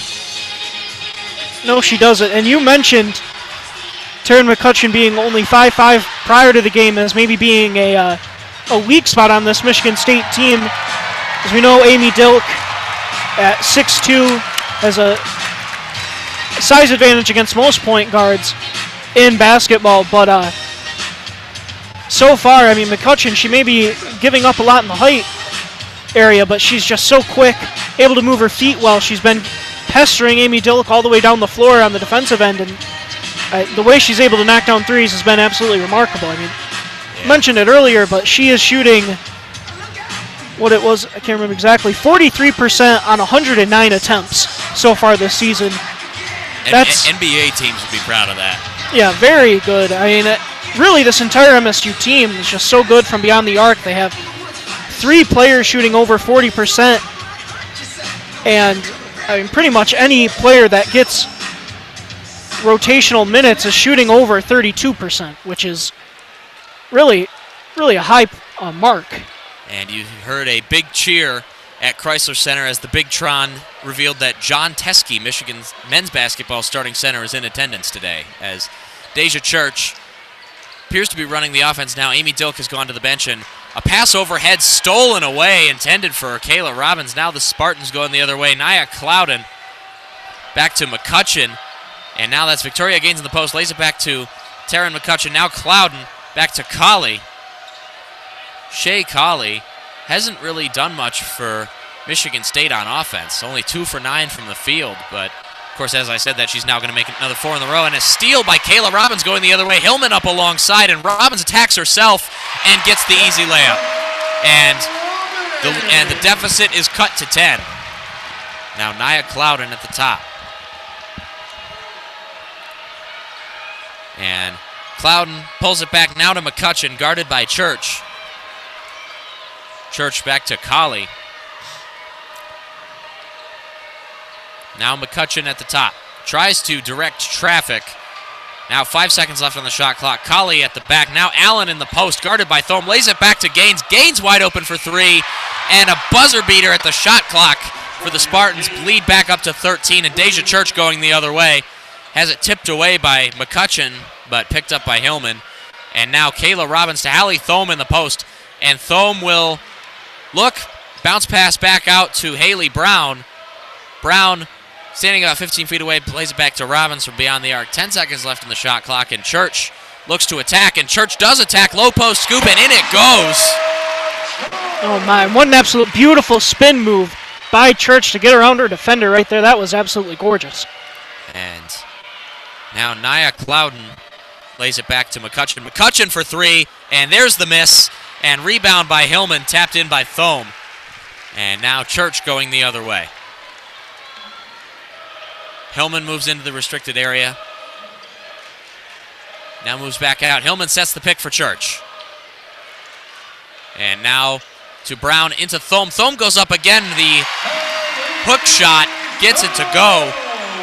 And now Michigan, for the first time this third quarter, has cut the lead to single digits. And a travel called on Jenna Allen underneath the basket. Michigan has the opportunity to continue the comeback as a Kenry Johnson comes back in the game, and Hallie Thome goes to the bench for the first time in the second half with a minute and a half left in the third quarter. Well, with Thome going out, it's going to be interesting to see what Michigan does here on offense. Really, everything's been running through Thome in the post. And maybe it's a chance to get Brown a little bit more involved. She's got 10 points, but she's only taken 4 shots. Maybe she needs to be a little bit more of a focal point for this offense. And Michigan now made 5 of their last 5, and the Spartans answering that with 5 of their last 7 as Susie Merchant calls her first timeout of the second half, with Michigan State's lead cut to 9, 57-48, and now a few more attendees of Michigan, members of Michigan's men's basketball in the house. Xavier Simpson, along with 2 freshmen, Brandon Johns Jr. and David DeJulius. I thought I saw Isaiah Livers there as well. Maybe my eyes were deceiving me. And right on cue, there he is, Isaiah Livers, along with Eli Brooks right next to him. Interesting, they all appear to be sitting in different sections. Yeah, that's a... Well, they couldn't get tickets all together? Couldn't quite swing that for the men's basketball team? Well... Too big a ask? I could see it. I mean, the lower bowl here at the Chrysler Center is almost completely filled up, and the upper bowl well represented too. And now a Kenry Johnson up top. Back to Church, and Church will look to attack the basket at the baseline again. Church goes up and muscles straight through Taryn McCutcheon. And there's the height disadvantage. There it is, and you saw Dilk take advantage of it a little bit underneath the basket, and now Church taking advantage. Nia Clouden doubled off by Kayla Robbins, but a foul called. And Michigan State will take a mass substitution right there. 3 players, as looks to be Nia Clouden, Jenna Allen, and Victoria Gaines go to the bench, as Nia Holly, Sydney Cooks, and Kayla Bells come in the game for Michigan State. And McCutcheon takes the inbound and is up top. And Kayla Robbins cannot prevent the overhead pass to Colley, cross court, and Colley attacks the baseline, goes up for the call, and somehow is not fouled. And Haley Brown grabs it. I'm not sure why the whistle blew right there. I think she may have been pushed out of bounds. I'm not sure if... And that's what I think happened there. I think Holly was called for an offensive foul. Excuse me, it was Colley. And... Or no. Yeah, it was... Colley missed the jumper. Yeah, Colley missed the shot. I think may have been an out of... Either way, Michigan has the ball. Kenry Johnson goes up the baseline, lays it back to Hillman. Hillman from outside the restricted area. That might be the first time all season I've seen Naz Hillman hit a jump shot. And now 30 seconds left in the third quarter, less than a second separating shot and game clock. And Michigan State will have the opportunity to play for the last shot, and that is Nia Holly. And Taryn McCutcheon up top. Michigan sagging off Holly a little bit. Now Shea Colley at the top. And McCutcheon lays it back to Colley. 3 seconds left. Colley will attack. Colley goes up and cannot hit it. And that will be the end of the third quarter. Michigan State still in the lead, but Michigan closing an 8-0 run to close down the third quarter. Michigan State's lead cut to 5, 57-52. And I know they didn't fight all the way back, and they had a terrible start to the third quarter, but a lot of character shown by the Wolverines in that last half of the third quarter. Absolutely, and that's been a problem for this Wolverine team for much of this season. It's just not being able to close out games in the second half. You know, being able to keep it close all throughout the first half, coming out fairly strong in the third quarter, and then just kind of having some bad fourth quarter collapses. So it's going to be a big challenge here for these Wolverines. They're still down by 5. This MSU team may be on a bit of a scoring drought, but we know they can come out and get hot in a hurry. How they come out and start this fourth quarter is going to say a lot about this Michigan team. 3, 2, 1. No, you're cheating. And another competition involving the Girl Scouts.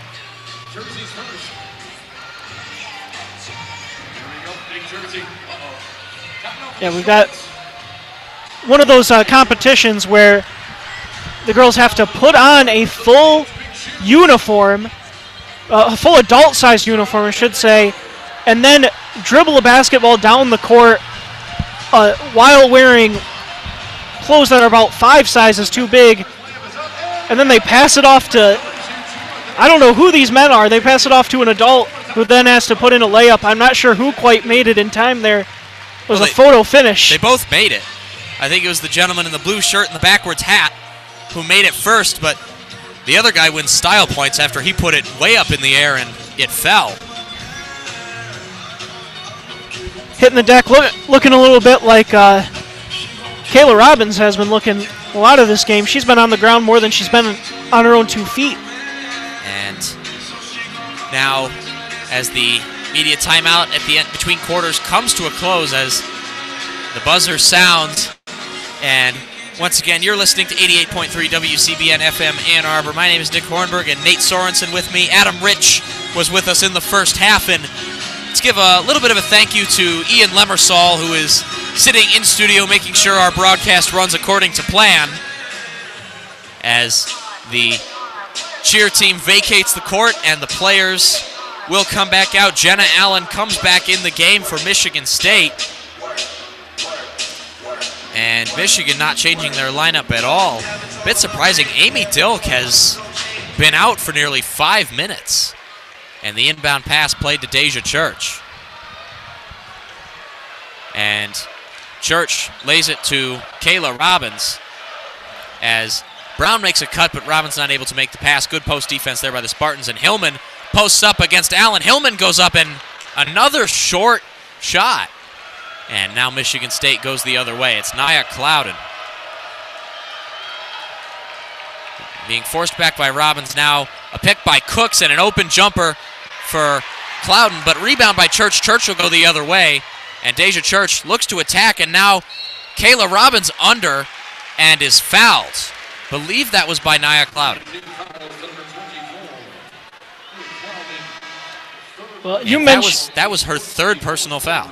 Well, it was mentioned in the first half that Church is not a traditional point guard, and that's why Dilk is relied upon so heavily here by this Michigan team, but she has done a very good job here so far. She only has 2 assists, but she has looked to get other players involved. And Deja Church goes to the bench as Amy Dilk right on cue comes back out. Church really playing a clean game, contrary to what has been seen in a couple games this season where she gets in foul trouble. Only committed 1 foul as Kayla Robbins posts up, cannot convert the hook shot. And now Shea Colley goes the other way for the Spartans, attacks the basket, defending by Haley Brown. An excellent attempt right there, but cannot get it to go. Rebound by Brown as Dilk goes the other way. Has the opportunity to break, and Kayla Robbins from behind the arc lays it back to Brown. Brown wide open for 3, cannot get it to go. And a rebound by Jenna Allen. And now McCutcheon goes the other way, and Victoria Gaines pulls up. Jenna Allen for 3. Another missed attempt, and another rebound by Naz Hillman, as Amy Dilk going the other way up the right side. And Dilk forced back a little bit by McCutcheon. Dilk playing a bounce pass to Hillman. Now to Kayla Robbins under the basket. Robbins goes up, cannot get it to go, but ball trickles out of bounds. Michigan State will get the ball back as Kayla Robbins and Akenry Johnson both hit the deck. I don't know what it has been here today, but it seems like every time Robbins goes up for an offensive rebound, she ends up on the floor. And now Michigan State goes the other way, slowing down the tempo a little bit as McCutcheon motions for Shea Colley to come back over, and the pass is played back. And now Colley to McCutcheon. McCutcheon guarded by Hillman. That's a little bit of a speed mismatch there for McCutcheon. And McCutcheon open for 3, and another 3 for the Spartans, extending the lead back to 8. And really big mistake there on defense for Michigan. Hillman switched off, but looks like Dilk didn't switch on in time. Yeah, the kryptonite of a zone defense is quick passing. Just great job there by Michigan State to zip the ball around the perimeter. And Amy Dilk pulls up from the top of the key after McCutcheon hits the deck and now misses it. McCutcheon goes the other way, guarded by Brown. An excellent defense there by Haley Brown, holding her ground. Now Amy Dilk has the opportunity to make up for it, going the other way. And to Akenry Johnson underneath. I'm not sure what exactly that was. Tried to play a big hook shot way over the bucket. An easy drive in by Victoria Gaines, but misses. A rebound by Naz Hillman. Plays it to Amy Dilk. A combined 3 points have been scored nearly 3 minutes into this fourth quarter, and it was on a Taryn McCutcheon three. And now Chrysler getting louder as Haley Brown at the right wing has it tipped away by, I believe that was Mardrika Cook. But ball goes out of bounds. Michigan will retain possession. Deja Church comes back out. Kim Barnes-Arico going now with a two-guard lineup. Dilk plays in the inbound to Thome, who is back in the game. Now Dilk attacks the basket. Dilk goes up, and Dilk is in double digits. I believe all of her points have come in the restricted area as well. Shea Colley into Allen, posts up against Thome. Allen goes up and cannot get it to go. A rebound by Hallie Thome. Now Deja Church going the other way. McHenry Johnson, pass into Thome, lays it back out to Thome. Thome has the open look, decides not to take it. Hallie Thome, of course, not known for being a shooter from distance. Yeah, she's taken 4 of them on the year, hasn't made any. So I don't think she's too much of a worry for this MSU defense. And Deja Church. Church looks to attack the basket. And the shot clock is winding down. Church pulls up for a quick three, airballs it, and that will be a shot clock violation. Michigan's offense not really cognizant of what was going on. No, it didn't look like Church knew the shot clock situation until it was too late there. Could only put up a desperate heave that had about a 0% chance of going in. All right, now McCutcheon goes the other way for the Spartans. And now Shea Colley lays it back to Mardrika Cook. Now to Colley to McCutcheon. McCutcheon, bullet pass into Jenna Allen. And once again, Michigan just conceding an open passing lane as the lead back out to 8. Deja Church stands at the top. Yeah, maybe it's time for Michigan to get out of this 3-2 defense. MSU's ball movement is just too quick for the defense to rotate around in time to take away those passing lanes. And there it is, MSU sagging off Hallie Thome again. A bullet pass into a Kenry Johnson, but a charge called on Johnson. And Kim Barnes-Arico sullen sitting on the bench.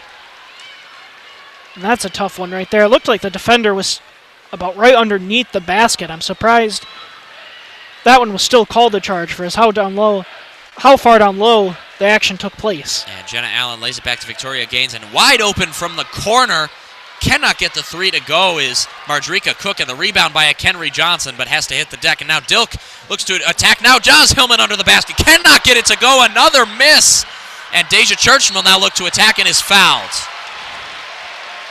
Naz Hillman is now 4 for 12 from the field. Yeah, just not what you expect to see out of Naz Hillman. I mean, she's shooting over 70% on the year. I believe she's still shooting 70% on the year. I would think so after another 73% performance against Indiana last game. This is just not what you expect to see out of her. A very uncharacteristic performance. Once the stats in this game are processed, that may go down as Deja Church makes the first free throw. 5.5 minutes left in this game, and not quite time to worry yet, but it's certainly time to start thinking about it as Haley Brown comes back into the game as Hallie Thome goes to the bench. Deja Church makes her second free throw, and the lead back down to 6. And now Shea Colley lays it back to McCutcheon. McCutcheon again open for 3, but does not take it. Victoria Gaines looks to attack. Shea Colley will pull up for 3, and another miss by Colley, but once again another failure to box out. And a foul has to be called on Naz Hillman, and Victoria Gaines will go to the line.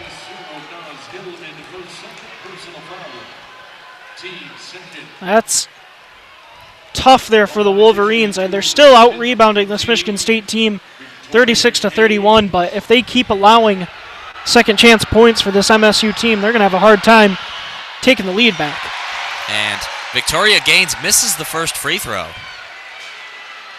One other thing to look out for here, this Michigan State team has not lost this season when they have 21 or more assists as a team. Right now they're sitting at 16.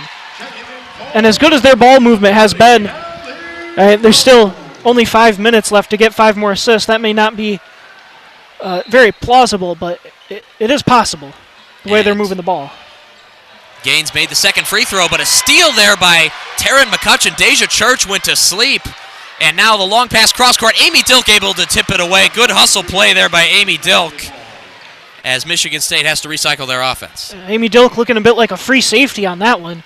Jumping up, able to high point that ball and swat it away. Incredible right there. You think Tyreek Cannell is in attendance today? We gotta find him. They put him on the Jumbotron. Quick inbound to Shea Colley. Now back to Taryn McCutcheon. Through Jenna Allen. And McCutcheon looking to direct traffic. Shea Colley into Mardrika Cook, who goes for the and one.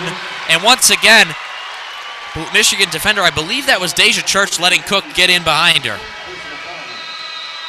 Michigan's defense really not covering themselves in glory in the fourth quarter as Michigan State extends their lead back out to 9.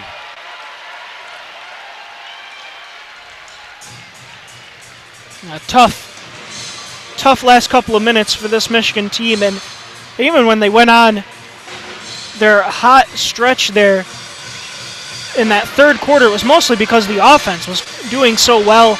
And right now, on the offensive end, this team is just really stalled.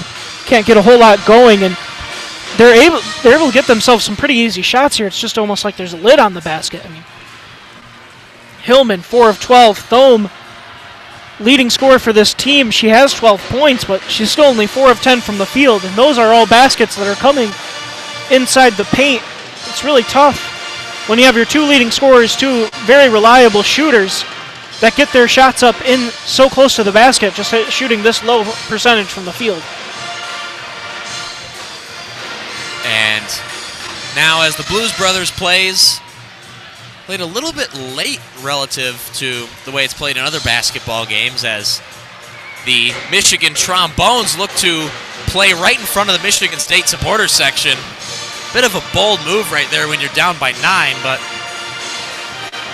either way, now in the under 5 media timeout. Well, I mentioned this before the quarter. You know, this is not unfamiliar territory for the Wolverines. Just kind of letting a game slip through their fingers in the fourth. But this game is still not over. There's still 4 minutes, 50 seconds to play here. It's a 9-point deficit. If they can come out here, get some buckets. But what they need is to get stops. This MSU team is able to get to the rack almost at will right now. And I don't know what this Michigan defense has to do, but I don't know if it's switching away from this zone defense in the half court, or maybe come out in that full court 1-2-2 zone with Hillman at the point of attack. That has really been a recipe for success for this Michigan team. I'm surprised that Kim Barnes-Arico has not gone to it here in the second half. Well, there's one step to improving the post defense. Hallie Thome is back in the game, and barring picking up 3 fouls, if I had to guess, she will likely stay there for the rest of the game. And Mardrika Cook will attempt to complete the 3-point play and extend Michigan State's lead out to double digits. Having to shoot right into the marching band, and she will miss. A rebound by Deja Church. And the lead stays at single digits as Church goes the other way. Church looking left now to Hillman. Now to Haley Brown. Brown moves back to the center. And now out to Church. A bit of a high pass, but Church able to corral it. Hillman pulls up from the top of the key and gets it to go. Is that the first shot from beyond the free throw line that Hillman has made this season? It is entirely possible. And now Michigan pressing full court.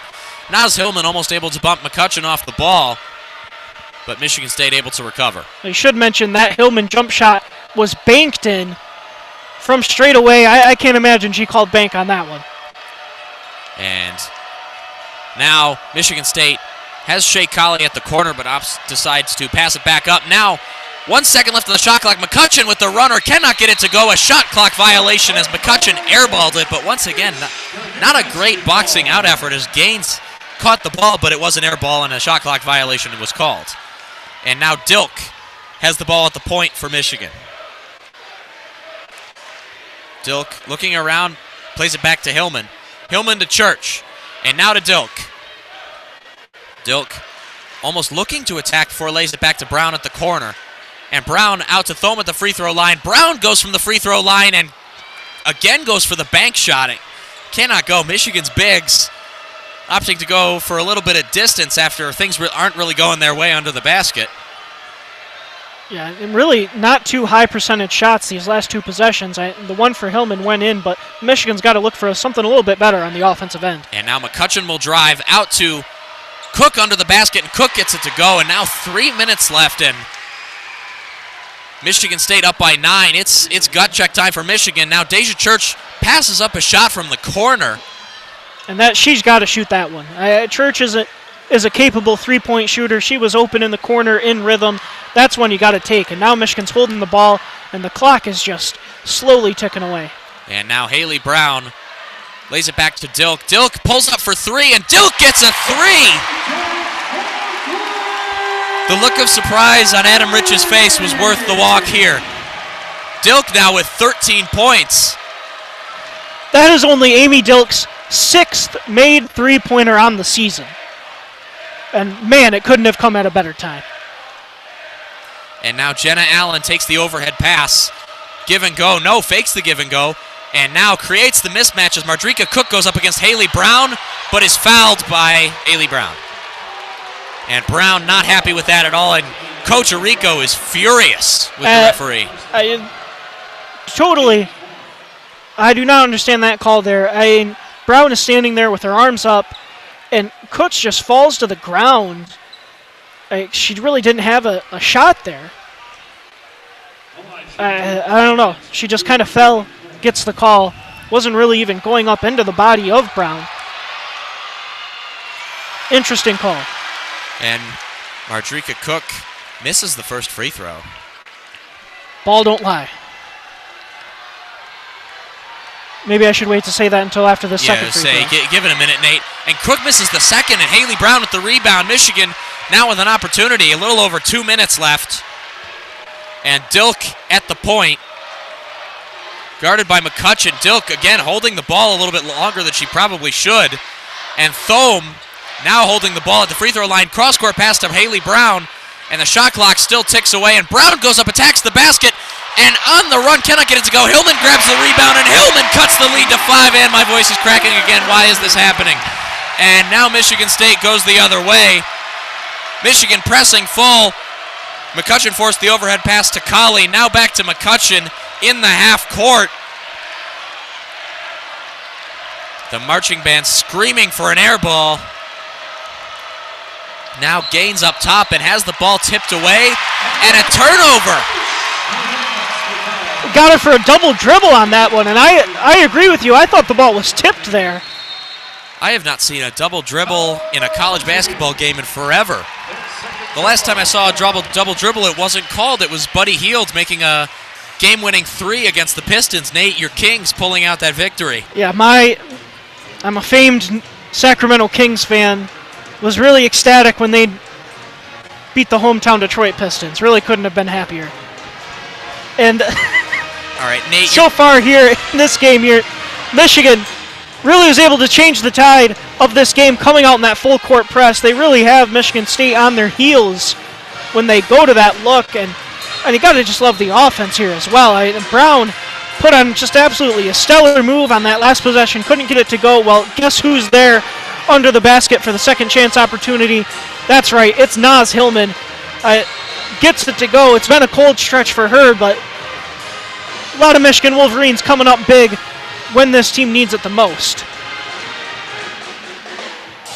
And now the teams have reset, and Naz Hillman plays the inbound to Deja Church, who takes a second before picking the ball up. And now Dilk at the left wing into Haley Brown in the post. Haley Brown against Jenna Allen. Haley Brown faces up and goes for the rebound and cannot get it to go. And Jenna Allen tips it away out of bounds, and Michigan will retain possession.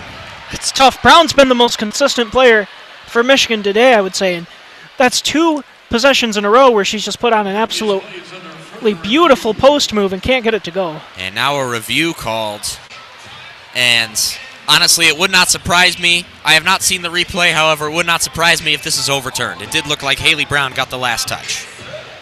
Doesn't look like we're going to get a replay here on the Jumbotron. We're just going to get a feed of the refs looking at their own monitor. Yeah, now it's the players on the bench who are the subject of the view of the Bigtron right now. We should say there's 1:18 here to go Michigan trailing. Score is 67-63 in favor of the Spartans. This is a big review right here. Whoever gets possession here, it's going to make a big difference.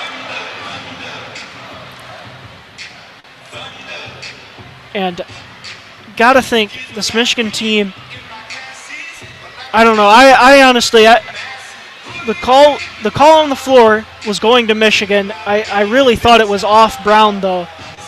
But if this does end up being MSU's ball, Michigan's got to come out in this full court press and get a turnover here pretty quickly. Because this call very well could decide the game. Yeah, because if Michigan State is able to break the press and score here, that might be the end of the game.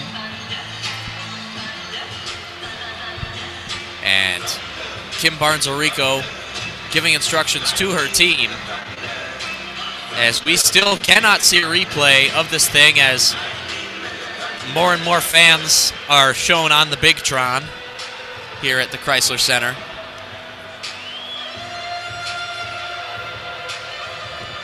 This has been a fairly quick game, too. It's only 3:45 with a 2 o'clock tip-off. Yeah, it helps when, well, really, it's not like no fouls have been called. Both teams, and MSU's gone to the line 11 times, Michigan 16. Really, that's normally the indicator of how long a game's going to be. And some disquiet as the call is overturned. And Michigan State, an errant pass. And Jenna Allen goes out of bounds, and Michigan forces that turnover. An absolutely dreadful pass. Back pass there by Nia Clouden. Jenna Allen just was not ready for it. Well, I don't know if the pass was all that bad by Clouden. She was just expecting Naz Hillman to come bearing down on her. She quickly taps the ball back to the inbounder, Allen, and Allen just wasn't looking for it at all. That did go behind. The pass did go behind her, as that I believe that's Deja Church there trying to make the inbound, and Michigan State pressing the whole thing and has it tipped away. Amy Dilk able to come up with it. A jump ball called.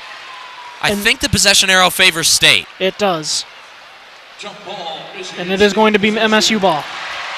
And Michigan got the break they needed and then horribly misplayed that inbound pass, crowding right by the inbounder and not really making an effort to create any space.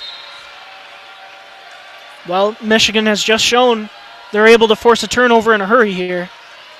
Going to need to work that magic again. And now inbound to Shea Colley. Hillman pressing high along with Dilk and Church. And the overhead pass and the foul is called on Naz Hillman. And that's a ticky-tack foul. I don't think Hillman doesn't look all that upset about it, but Michigan really didn't need to foul there that quickly. It's still a 4-point game with over a minute left on the clock. They could have hoped to get a stop there. And now they're sending Colley, a pretty good free throw shooter, to the line in the bonus. And Shea Colley makes the first one as Amy Dilk goes over to Coach Orico and is receiving instructions. I think it's entirely possible Nate Hillman, if we're not mad about that, looks like that may have been an intentional foul, as Colley makes the second free throw, and the lead is back out to 6. I guess I don't understand that one. Michigan had a chance to just play for the miss there, come back and try and quick score, but now it's a 6-point and now Dilk. lead. Dilk is standing still with a minute left in the game. Michigan State up 69-63. Now Church will attack the basket. Church goes with the hook, and Church gets it to go. But still bleeding 15 seconds off the clock in a time where wasting time is really not paramount. And now Jenna Allen, and a foul is called. No, a timeout called by Susie Merchant. The Spartans up by 4, 45 seconds left. A miracle isn't necessary, but Michigan does need something to happen. Yeah, and this is tough here now because Michigan is going to need to start fouling, and well, there is not a single Spartan on the floor shooting worse than 73% from the line. Allen, an 82% shooter. Oh, got to make a correction there. Gaines is on the court right now. She's only a 45% shooter. Maybe that's what the timeout was for, to get her off the court. Because, yeah, for MSU, Allen, Colley, Clouden, McCutcheon, Cooks, and Osment all shooting over 70%, many of them shooting over 80%. So really not a weak link for Michigan to key in on. All right, and Michigan State takes the ball, and Deja Church will foul Shea Colley. And Church, oddly enough, doesn't look particularly happy about that. I think she might be making the case to the referee for an offensive foul. I got to say, I agree with her. Colley looked like she extended the arm there. That's normally a quick whistle once you see a player extend their elbow. And Colley makes the first free throw.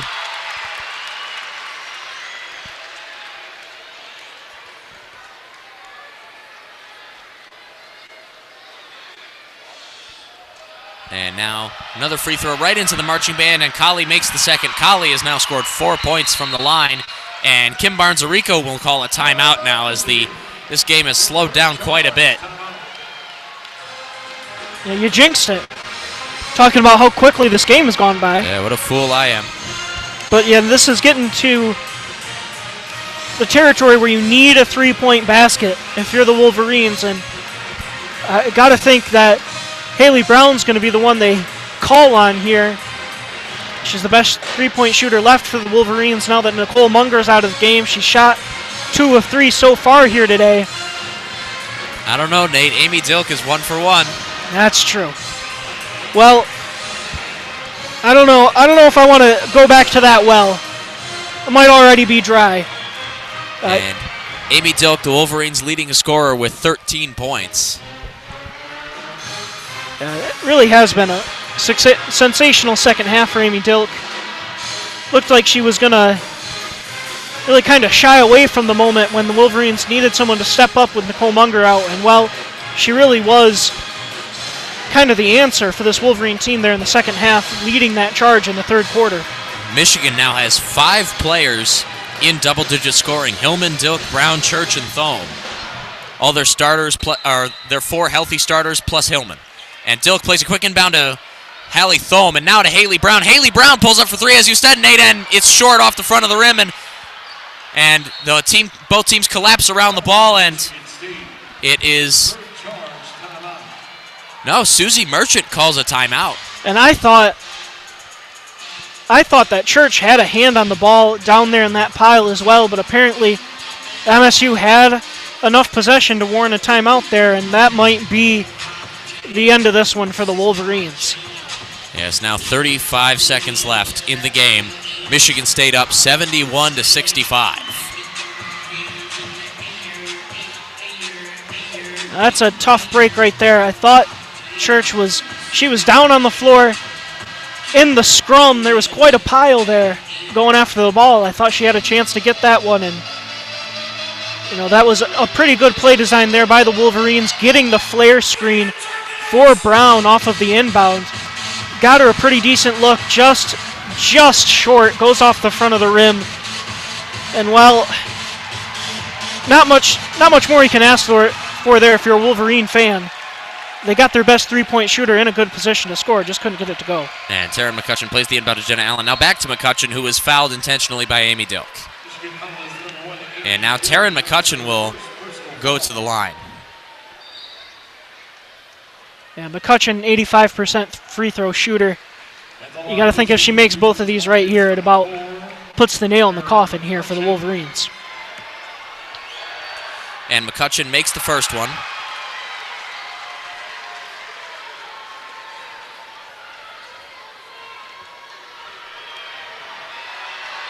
And McCutcheon makes the second. And as you said, game very likely over. Now the lead extended to 8. And now Deja Church goes up the floor. Church out to Brown at the corner. Brown back to Thome. Thome now to Church. And Church pulls up. No. Plays it into Hillman. Hillman draws the foul and gets the bucket. Will have the opportunity to complete a three-point play. Big break for the Wolverines there. I really thought they were going to try to get a shot from outside the arc. Well, they're getting 3 points the old-fashioned way, hopefully. And it's funny, Nate, you said they needed a 3. I actually, I didn't want to argue with you, but I'd argue they probably have a better shot of getting the 2 in the foul. Yeah, well, as physical as Hillman is down low. And Hillman makes her free throw and completes the three-point play. Hillman, shooting percentage not up to where she has been all season. But however, she is back up to now 15 points on the game. Really settled in since a really poor first half.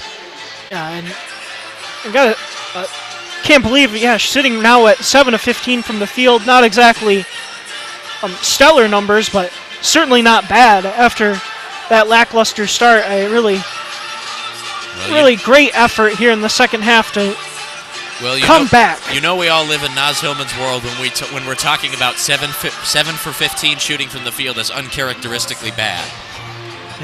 Absolutely. And I think she started out 4 of 12 from the field, so been 3 of 3 since then, and really has been a clutch player for these Wolverines. She was absolutely huge in that game against Ohio State last week here on Sunday.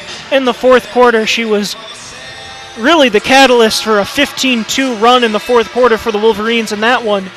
Now she's trying her best to keep the Wolverines in this one. And Susie Merchant is now out of timeouts for the Spartans. Michigan still has one, but 22 seconds left. Michigan State up 73-68.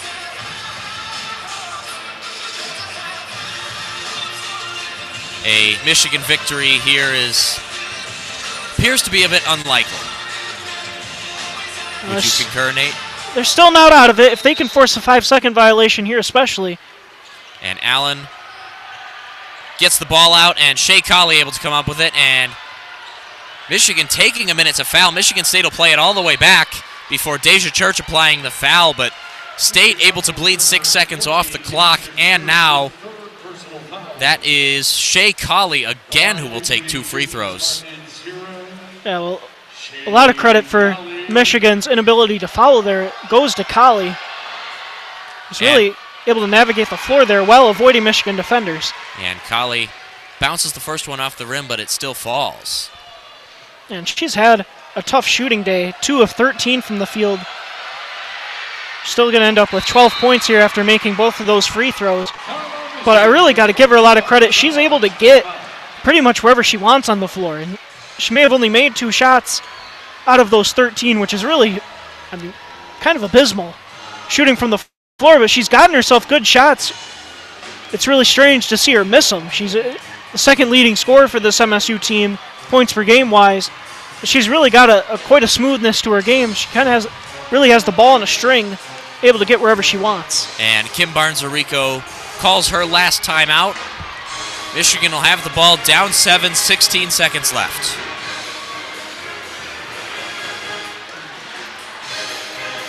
And really, the shooting percentages have evened out. Both Michigan and Michigan State shooting 44% from the field. However, the difference is Michigan State shooting 42% from beyond the arc on 26 attempts, 11 for 26. Michigan 3 for 8 from beyond the arc. That's really been the difference in this game. Michigan winning the rebound battle, even on the offensive glass as well. Michigan State holding a slight edge in free throws and in assists. However, it does remain Michigan really is, to a certain degree, won the battle down low. The difference is Michigan State beyond the arc. Michigan simply has not had an answer. Yeah, you can tell Michigan's style has really been a hindrance in this one. Once you get down in a game, especially in these late game situations, you need an outside threat. They just have not had it. Deja Church pulls up for a quick 3, and she hits it. Well, they had it right there. And now Shea Colley is going to be fouled by Haley Brown. And Shea Colley now 6 for 6 in the last minute and a half. Now 9.7 seconds left, and Shea Colley has the opportunity really to put this game away. The line is shooting 2 for the Spartans, 0. Shea Colley.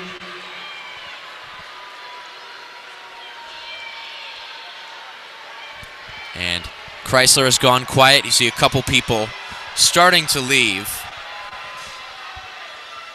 And not sure why some time is being taken. It's Kim Barnes-Arico over there talking to a ref.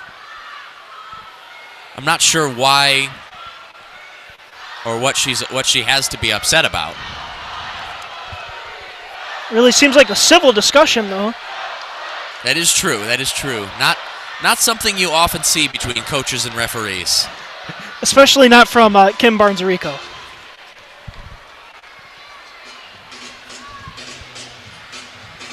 Oh, We're getting a consultation here from Adam Rich. looks like looks like it's a review. Deja Church hit the floor, so they might be looking at calling an offensive foul. Well, that is something I haven't seen before. I don't know what exactly the rule is on what an official can and can't review. I thought it was limited to things that were actually called on the floor. For them to go back and call something that they think they missed, I mean, that seems... And either way, it appears to be a pretty quick review as things resume. Players will retake their spots on the court as Shea Colley hits the first free throw. And Sydney Cooks will leave the game, and on will come Mardrika Cook. And Colley hits the second, and now 10 seconds left. Hillman plays the inbound to Dilk. Still a relatively short inbound pass considering the situation now. 5 seconds left. Haley Brown pulls up for a long two. Cannot get it to go. Rebound by Hillman, and it goes. 1.2 seconds left, and that will be the end of the game here at Chrysler Center. Michigan State holds on to win 77-73. Tough one for the Wolverines here today. That's going to be their first loss at home on the season. They've been averaging, I believe, about 26 points per victory. Really a staggering number, while they weren't able to pull it out in this one. And now at the end of the game, and that will be the end of our time here. Thank you very much for listening here at 88.3 WCBN FM Ann Arbor. My name is Nick Hornberg, and alongside me, Nate Sorensen. Thank you very much to Adam Rich for being on earlier in the broadcast. Thank you very much to Rohan from the Michigan Daily for coming on earlier in the broadcast. And thank you very much for Ian Lemersall for engineering our broadcast from the studio. Once again, the final score here from Chrysler Center, Michigan State 77, Michigan 73. Have a great day, everyone.